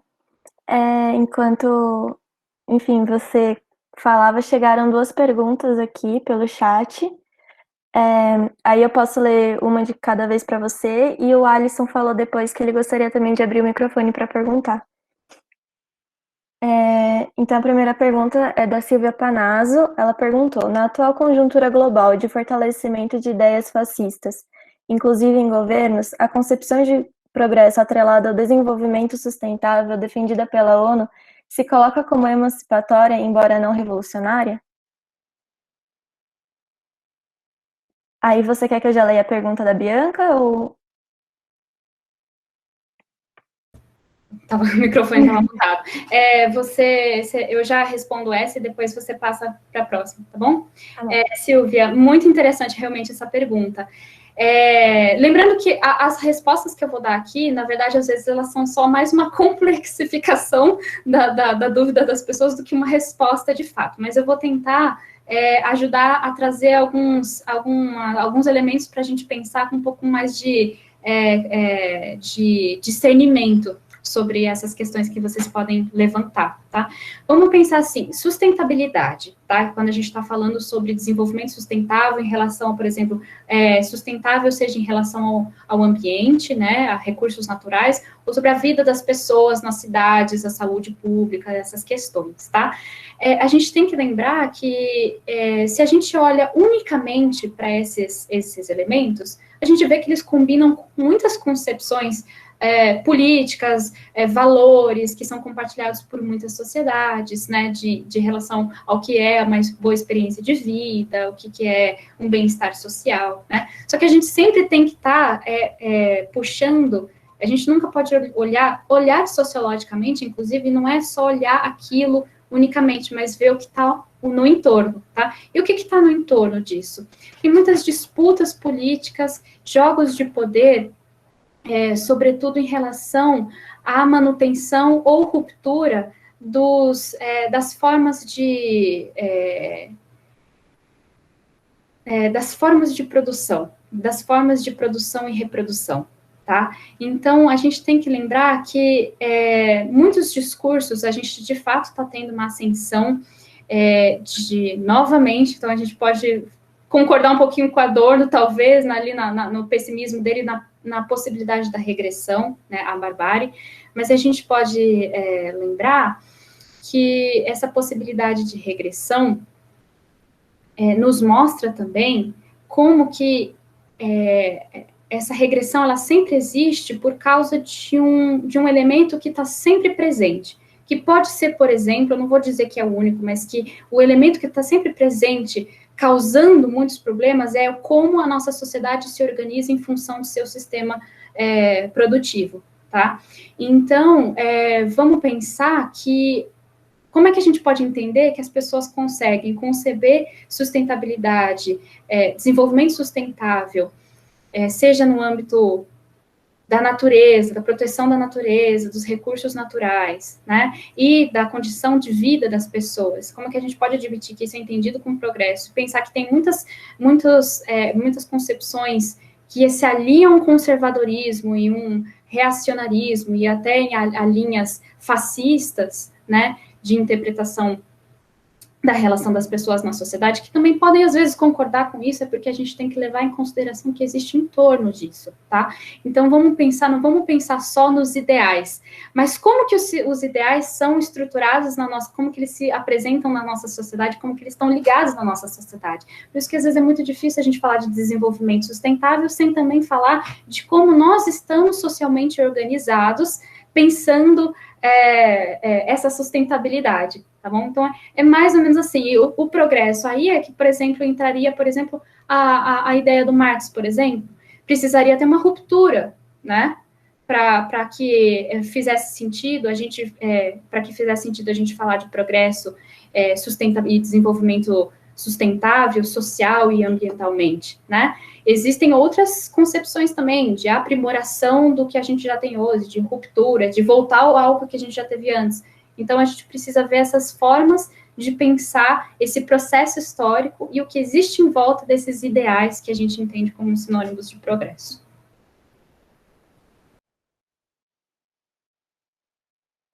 Aí, a outra pergunta é da Bianca Bilodri, ela diz: Olá, gostei bastante da exposição. Gostaria de saber um pouco mais sobre a sua experiência com a SBPC, que você mencionou mais cedo. Não conheci e fiquei curiosa. Adorei essa pergunta, então, porque vai ser a minha oportunidade de falar da minha pesquisa especificamente. Vou tentar não demorar muito, não falar muita coisa, para não impedir as outras pessoas que também querem fazer intervenções, mas, enfim. SBPC, gente, Sociedade Brasileira para o Progresso da Ciência. Nós, mais jovens, digamos assim, nós que nascemos da década de 90 para cá, eu estou achando que o público tem bastante gente dessa faixa etária, né? Talvez não tenha assistido muito do que foi o protagonismo da SBPC, mesmo fora do campo científico e acadêmico, né? Principalmente durante a ditadura militar. A SBPC nasceu em 48, na verdade, por alguns cientistas, majoritariamente da área de biológicas, de São Paulo capital, que estavam querendo se organizar porque estavam sentindo uma falta de representatividade da visão dos cientistas, das cientistas, das pessoas que produzem conhecimento, enfim, que produzem ciência, né? Uma representatividade disso na sociedade e na esfera governamental, na esfera estatal, na verdade, né? E, então, eles nascem com essa proposta, uma sociedade organizada por cientistas e amadores da ciência, né, mas a CSBPC sempre foi majoritariamente composta por cientistas, tá? Então, pesquisadores das universidades públicas, particulares, dos institutos de pesquisa, né, estrangeiros, brasileiros, enfim, tá tudo misturado. Essa instituição nasce para as pessoas se organizarem para defenderem a ciência brasileira, para conseguirem convencer as pessoas de que ciência é importante e de fazer a ciência progredir, tá? E ao longo desses anos, né, dos anos desde 48, 49 até hoje, a SBPC participa ativamente da constituição de instituições, como eu falei, da FAPESP, do CNPq, da CAPES, do próprio Ministério. Ela participou das escolhas institucionais, porque ela foi crescendo e tomando um dinamismo, né, muito grande, e ela foi participando das escolhas institucionais e do que ajudando a definir o que é importante para a FAPESP fazer, o que não é. Isso nas criações, aí hoje, né, ao longo do tempo, as coisas mudam muito, mas na criação do CNPq, a SBPC participou muito falando, né, os seus membros falando o que é ciência, o que é tecnologia, o que significa investir em ciência e tecnologia, como, se é com fundo privado, se é com fundo público, enfim, todas essas questões, tá?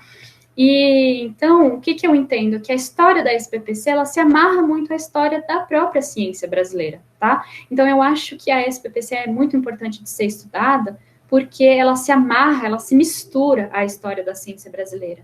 E, principalmente em momentos de crise, eu falo isso na minha pesquisa, né? Existem momentos de crise, principalmente ditadura militar, e o que a gente está vivendo hoje, desde 2014, com um acirramento, né, um aprofundamento da nossa crise econômica e com a ascensão de perspectivas conservadoras, reacionárias, e que culminam no bolsonarismo. Eu só vou fazer uma pequena interrupção aqui na minha digressão, só para colocar aqui o meu e-mail, tá bom? Aí quem quiser, sinta-se à vontade para para mandar um e-mail perguntando qualquer coisa. Eu sou super aberta, adoro conversar sobre isso. Então, quem quiser, pode mandar aí nesse e-mail qualquer coisa. Então, voltando, né? E agradeço, Camila, aí o interesse. Bom, então, principalmente durante a ditadura militar, a SBPC começou a sair do seu cantinho ali do laboratório, do cientista, da universidade, do instituto, para ir mais a fundo na sociedade, para levar essa que eles chamavam de a palavra da ciência, então tem até uma coisa, parece que religiosa, né? Para ir falar para as pessoas a importância de se defender ciência e quais eram as contradições do regime militar. Então vejam só que também com uma transformação da ideia de progresso, teve uma transformação da ideia como os intelectuais brasileiros, os cientistas e as cientistas brasileiras, pensavam o que é ser cientista, qual é a importância do engajamento social do cientista. Tudo isso está envolvido na ideia de progresso desses pesquisadores, tá? Então, tudo isso eu trabalho na minha pesquisa, é entender como essas pessoas pensam a importância de ciência para a prosperidade, qual é o valor social da ciência, como se constrói esse valor social, se é restrito lá dentro dos muros da universidade, ou se é saindo para fora da universidade, indo de fato contato com as pessoas, e em que medida também isso é uma afirmação política, porque no Brasil, o patrocinador principal da ciência é o Estado, então lutar pela ciência é uma afirmação política, então tem que envolver jogos políticos, disputas políticas, e os pesquisadores, né, da SBPC, eles vão entendendo isso ao longo do tempo, né, então eu vou acompanhando esse desenvolvimento e vendo em que medida isso vai transformando a ideia que eles têm de progresso, e que vai influenciar tanto as ideias que as outras instituições vão colocar nos seus estatutos, né, no estatuto do CNPq, da CAPES, da FAPESP, todas as outras fundações de amparo à pesquisa do país, né, como que isso influencia muito. Por isso que é importante a gente estudar ideias, né, porque elas influenciam muito, por exemplo, escolhas institucionais dos estatutos de instituições que vão ser tão cruciais para fomentar a nossa, para fomentar a nossa produção científica, por exemplo.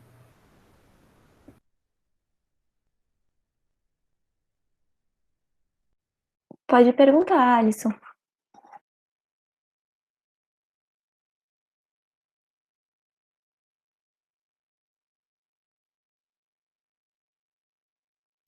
Seu microfone está mutado.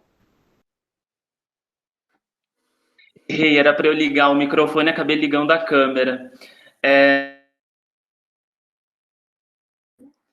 Igual os colegas do chat, queria parabenizá-la pela excelente fala. Acho que foi muito, muito interessante. E durante toda a sua exposição, eu pensei muito nessas concepções de progresso aplicadas ao contexto brasileiro, né? E agora, assim, pensando nesses últimos 20 anos aí do século, né? Que a gente tem os governos do Lula, da Dilma, né? E a gente tem, durante esses governos, uma ideologia de progresso muito forte, né? Com o programa de aceleração do crescimento, com investimento em educação, né? Com muitas medidas que valorizam essa noção de progresso que você muito explorou. E aí, depois disso, nós temos o golpe e a ascensão do Bolsonaro, né? E aí, essa é a primeira das minhas perguntas. Eu queria saber de você, será que essa ascensão do Bolsonaro não seria um atestado de defesa da posição do Adorno, quando ele diz que o progresso é um lado negativo, né? Mesmo com todo esse investimento em educação e infraestrutura, numa ideia de progresso muito forte, como que depois a gente elegeu o Bolsonaro, né? Essa é a primeira pergunta. E eu também queria que você comentasse como que você enxerga hoje essas duas posições antagônicas dentro do nosso país de progresso, né? Enquanto a gente tem uma ideia bolsonarista de progresso que vai completamente contra essa ideia de... É paradoxal, né? O Brasil é paradoxal. Enquanto a gente tem essa ideia defendida pelo Bolsonaro de progresso, que vai completamente contra a ideia que eu acho que a maioria de nós consideramos progresso, a gente tem também essa outra parcela da população que defende uma ideia de progresso mais humana, mais igual, mais sustentável. É isso. Obrigado.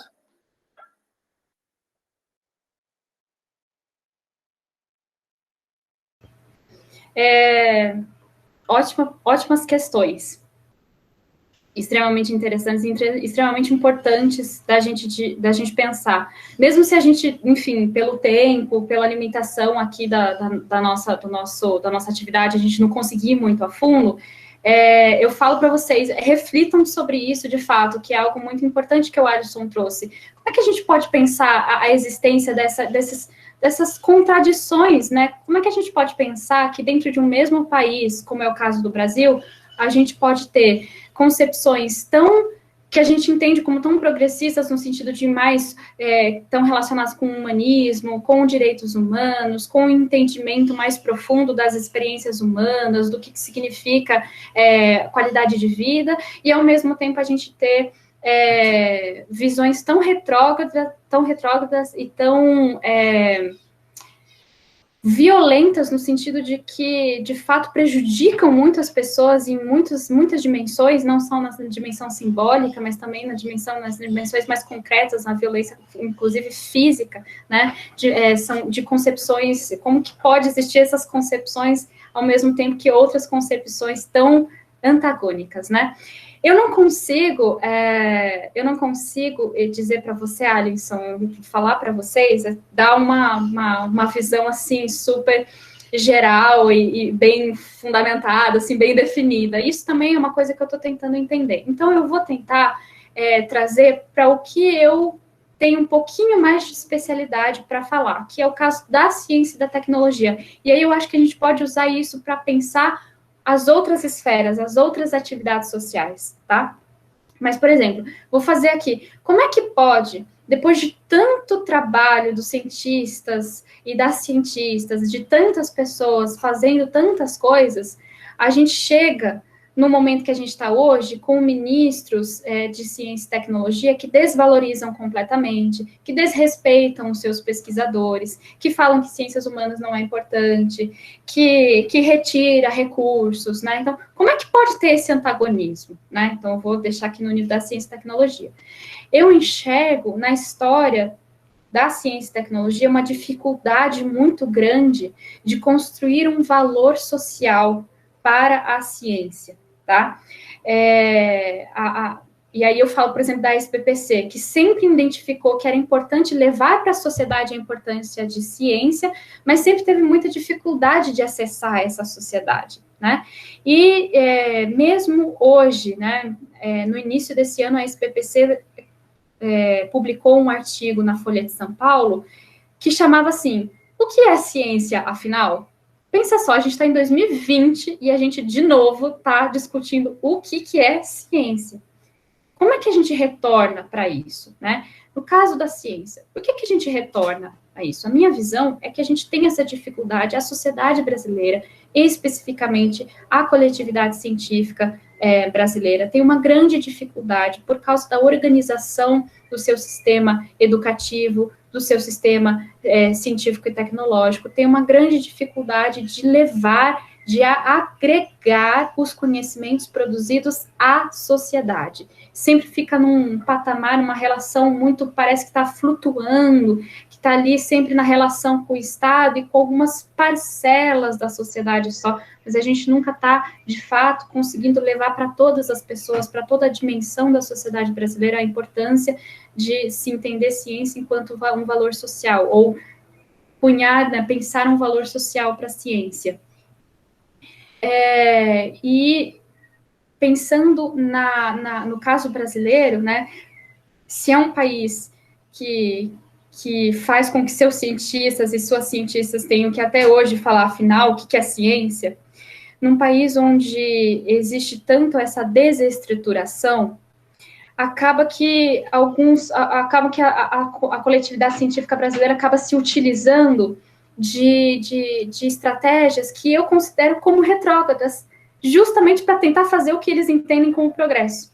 Então, a SBPC, nesse artigo aí que eu falei que eles lançaram na Folha de São Paulo, que eles publicaram na Folha de São Paulo, eles falaram algumas coisas que eu falei, poxa vida, por que vocês estão falando isso? Eles falam assim, não, porque vocês têm que entender que ciência é uma verdade mais ou menos assim, é uma verdade absoluta, e as hierarquias das leis sociais não se aplicam à ciência, porque na ciência basta você ter um conhecimento, se você é um mestrando, você pode desbancar um livre docente, porque na ciência o que conta não são as leis sociais. Eu falei, nossa, o que vocês estão falando? Porque isso não ajuda a gente a construir um valor social para a ciência, porque isso afasta cada vez mais a esfera, digamos assim, da ciência, né, a produção científica, de conhecimento e tudo mais, das outras atividades sociais. Assim, então, eu acho que existe um grande problema, isso também é consequência da qual é o contexto do nosso país. Ciência e tecnologia depende muito do ritmo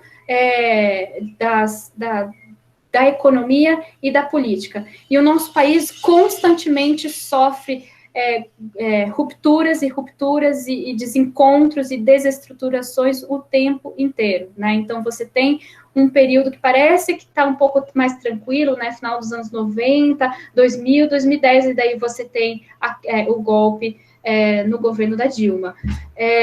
Então, o Brasil assiste isso o tempo todo. Isso impede que sejam formuladas políticas públicas voltadas para a ciência e tecnologia, que sejam carregadas ao longo do tempo e que, graças à sua idade, né, que existe há bastante tempo, que se fortalece ao longo do tempo, vai conseguir se inserir cada vez mais na sociedade, né? Então, acho que a gente pode traçar um paralelo para pensar de uma forma mais geral como é que pode existirem ideias tão conservadoras e tão progressistas, né, formando esse antagonismo no Brasil, né? Existe uma dificuldade muito grande da sociedade brasileira de conseguir pavimentar o caminho para a formulação de seus valores sociais, porque a gente sofre o tempo todo interrupções nesses processos. E esses faz parte da nossa Constituição, faz parte da nossa história, ok, mas a gente tem que entender como esses grandes momentos de interrupção, de ruptura, de mudanças drásticas de governos, de regimes não democráticos para regimes democráticos e depois para regimes não democráticos de novo, a gente tem uma descontinuidade que impede que a sociedade consiga consolidar algumas coisas, tá bom? Não estou falando que isso serve para tudo, né? E também não estou dizendo que é tudo pessimista e que a gente sempre vai poder voltar. Mas, assim, vamos olhar, assim como a gente sempre parece, assim como o Adorno nos diz que sempre parece haver a possibilidade de regredir, vamos pensar que também sempre existe a possibilidade de progredir, tá? E esse jogo, essa disputa está sempre muito amarrada com a contextualização da experiência brasileira, que ajuda a gente a pensar, então, tudo então que não deu certo até agora, vamos ver então o que precisaria mudar para dar certo. Se isso tem a ver com o sistema econômico, sistema de produção, organização produtiva, se tem a ver com a nossa economia, se tem a ver com como a gente organiza a nossa educação, nosso sistema educativo, né? Como que funciona na sociedade brasileira esse entendimento da passagem da informação, né? Dos centros que produzem informação, um tipo de informação e como essa informação é passada para as outras enfim, dimensões da sociedade. Eu acho que eu não consigo explicar exatamente, mas eu consigo fazer esse parâmetro com a ciência e tecnologia, que essa dificuldade de ciência e tecnologia até hoje, de ter que ficar falando o que é ciência, para que serve uma vacina, para que serve um artigo científico, para que serve uma universidade pública, por que até hoje a gente está tendo que conversar sobre isso? Tem essa questão da dificuldade de se pavimentar o caminho da construção dos valores sociais, enfim, de uma forma geral, tem a ver com a caracterização política, da história política do nosso país, que vive sempre essas descontinuidades, por exemplo.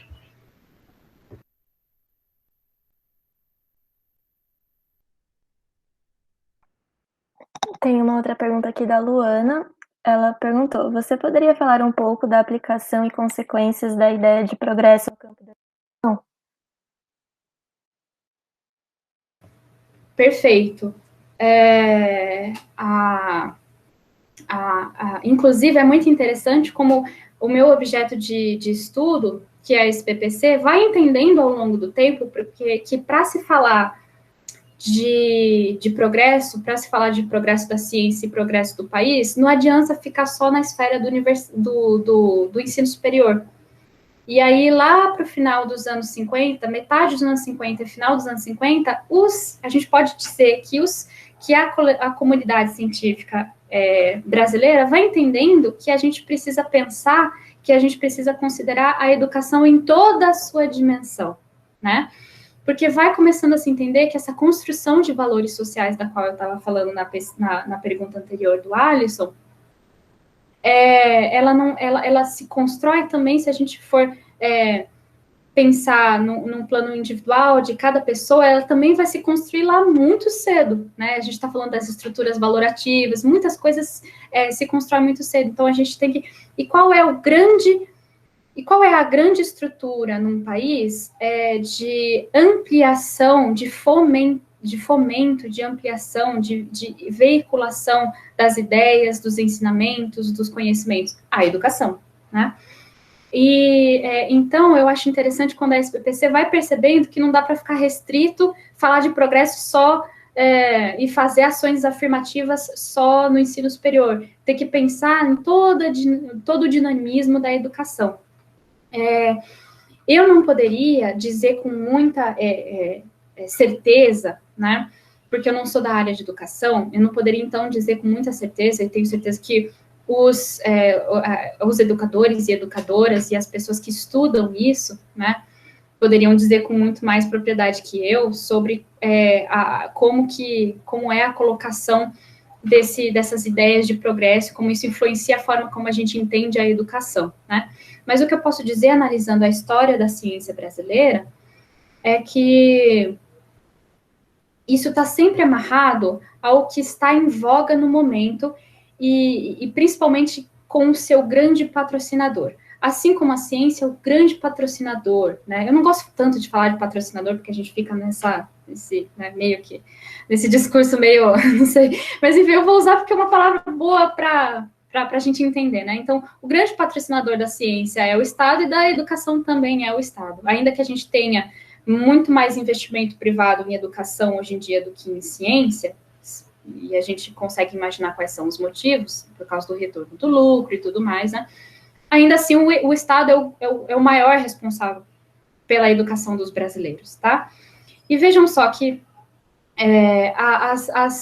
as descontinuidades que vão acontecendo, que são sofridas pelo nosso aparato estatal por causa das grandes descontinuidades políticas e de regimes políticos que a gente tem no nosso país, afetam diretamente a concepção que cada governo vai ter sobre ciência e sobre educação, e na verdade, o que a gente pode dizer é que ciência, que tecnologia, e educação, e saúde vão sendo, por causa dessas grandes disputas políticas, dessas grandes descontinuidades pelas quais o Brasil passa,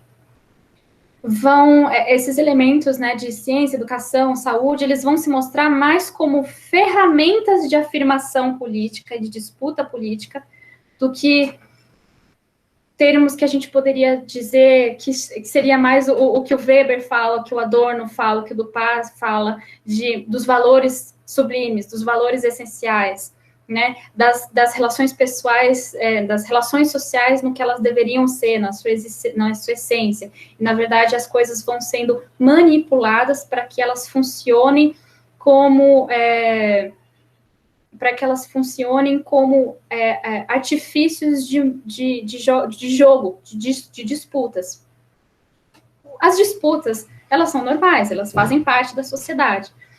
Mas como a gente pode observar na ciência e na educação, por exemplo, ao longo do regime militar, anos 50, mas também no regime militar, ciência e tecnologia era muito importante para os militares, né?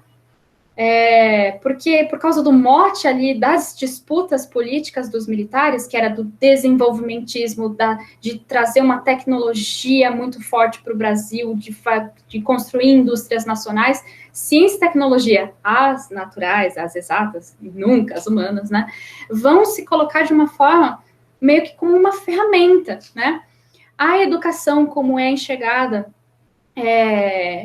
durante o governo varguista, também é enxergada como essa ferramenta.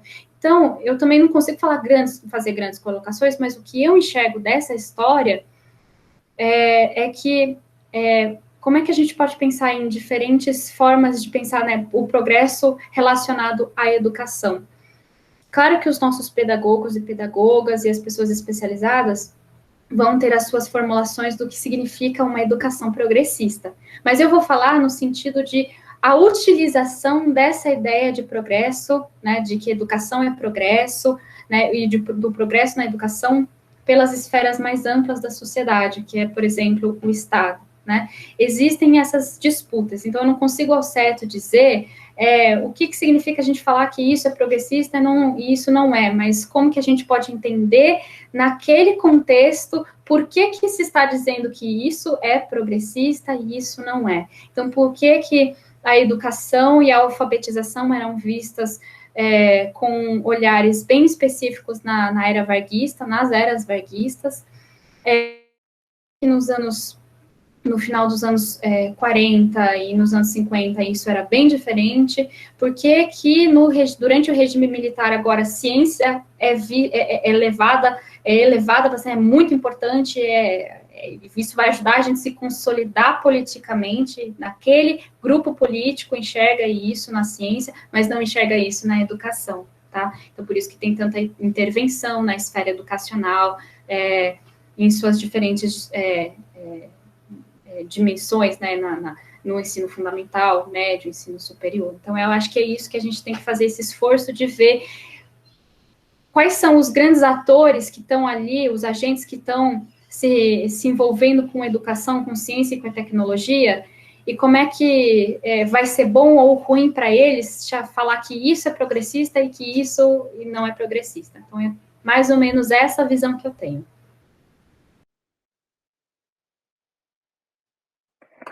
Chegou mais um comentário aqui também, que eu acho que casa bastante com a discussão que foi levantada também pelas perguntas do Alisson.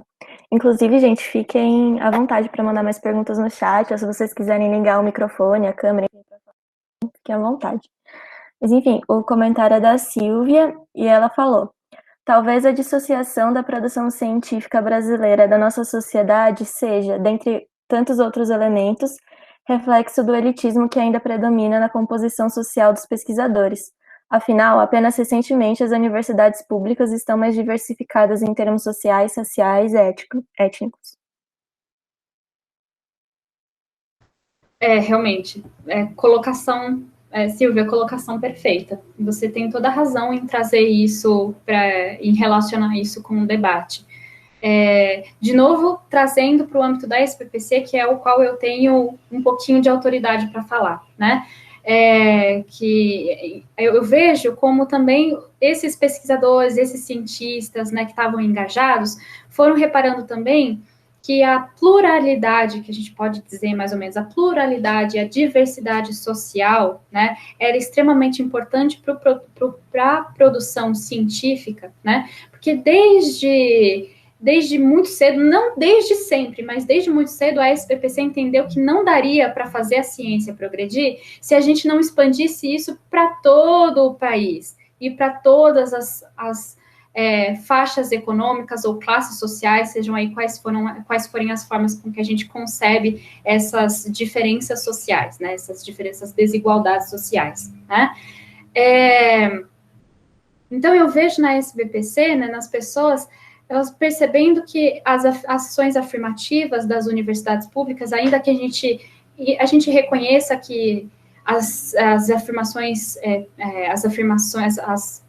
políticas afirmativas nas universidades, no ensino superior, elas estejam mais fortes agora, mas elas nasceram faz bastante tempo, tá? Então, elas existem há bastante tempo. É que hoje em dia a gente tem um dinamismo muito diferente, é muito mais dinâmico, é muito mais amplificado, não tanto quanto a gente queria, as lutas ainda são grandes, né?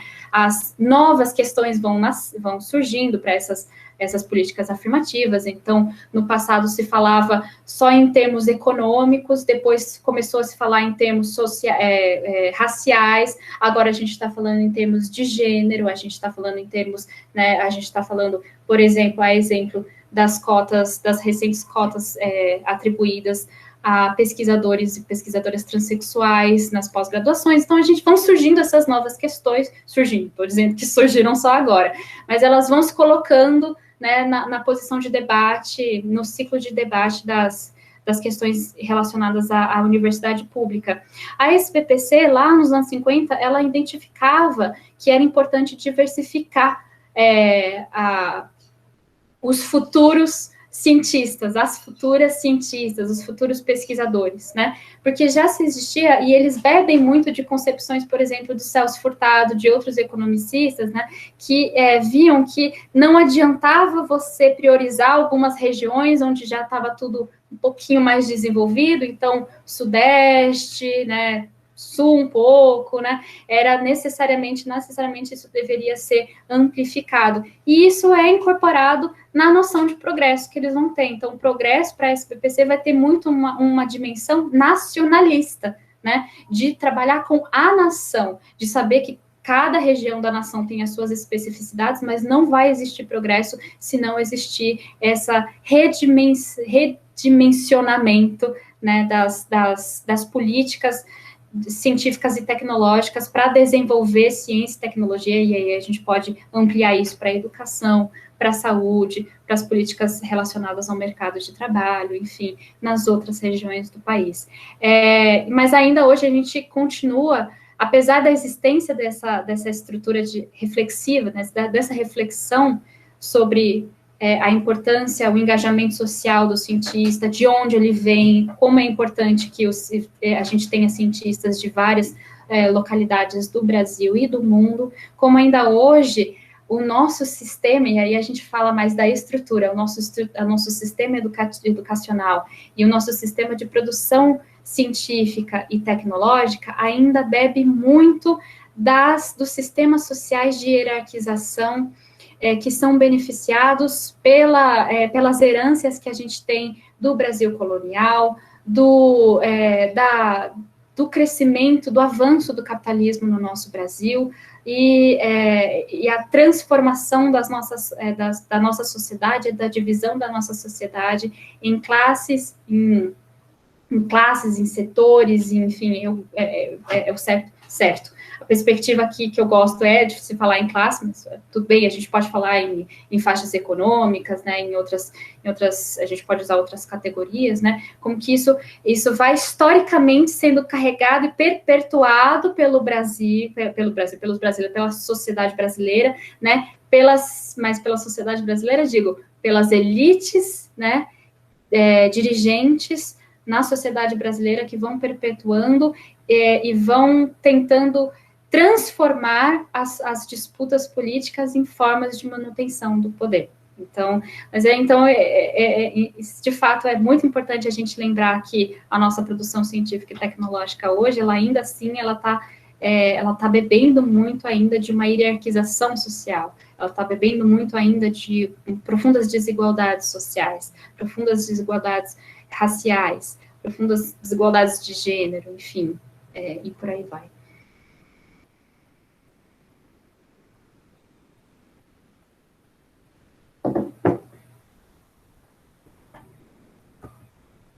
Bom, essa era a última pergunta, comentário que tinha aqui no chat. Alguém mais quer fazer, enfim, algum apontamento, alguma pergunta? Fiquem à vontade para ou mandar no chat ou falar no microfone, enfim. E aí, qualquer coisa, se ninguém tiver mais nenhuma colocação para fazer, acho que a gente poderia encerrar o mini curso.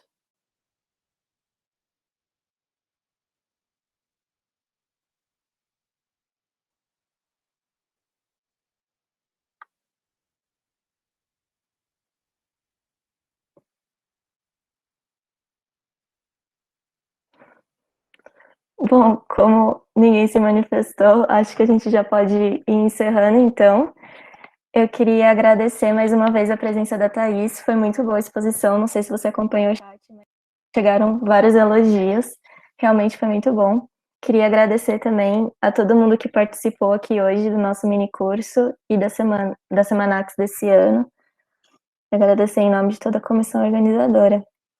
Thaís, se você quiser se despedir, tá? Fica à vontade.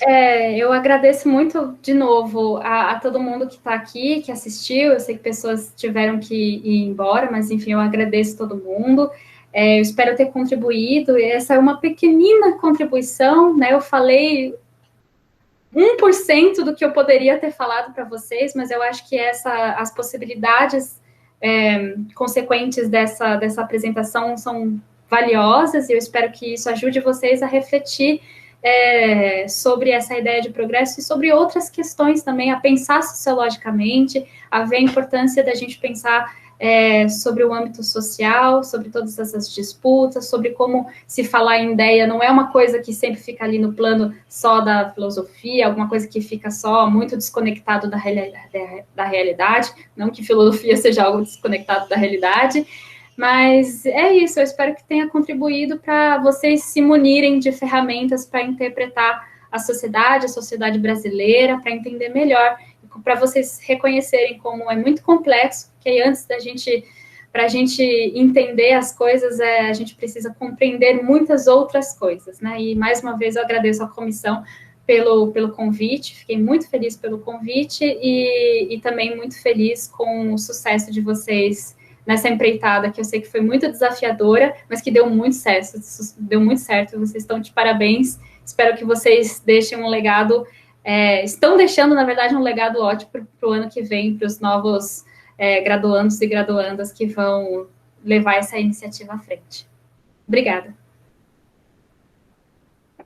Muito obrigada, Thaís, muito obrigada, gente, mais uma vez, pela presença de vocês, e bom fim de semana, então.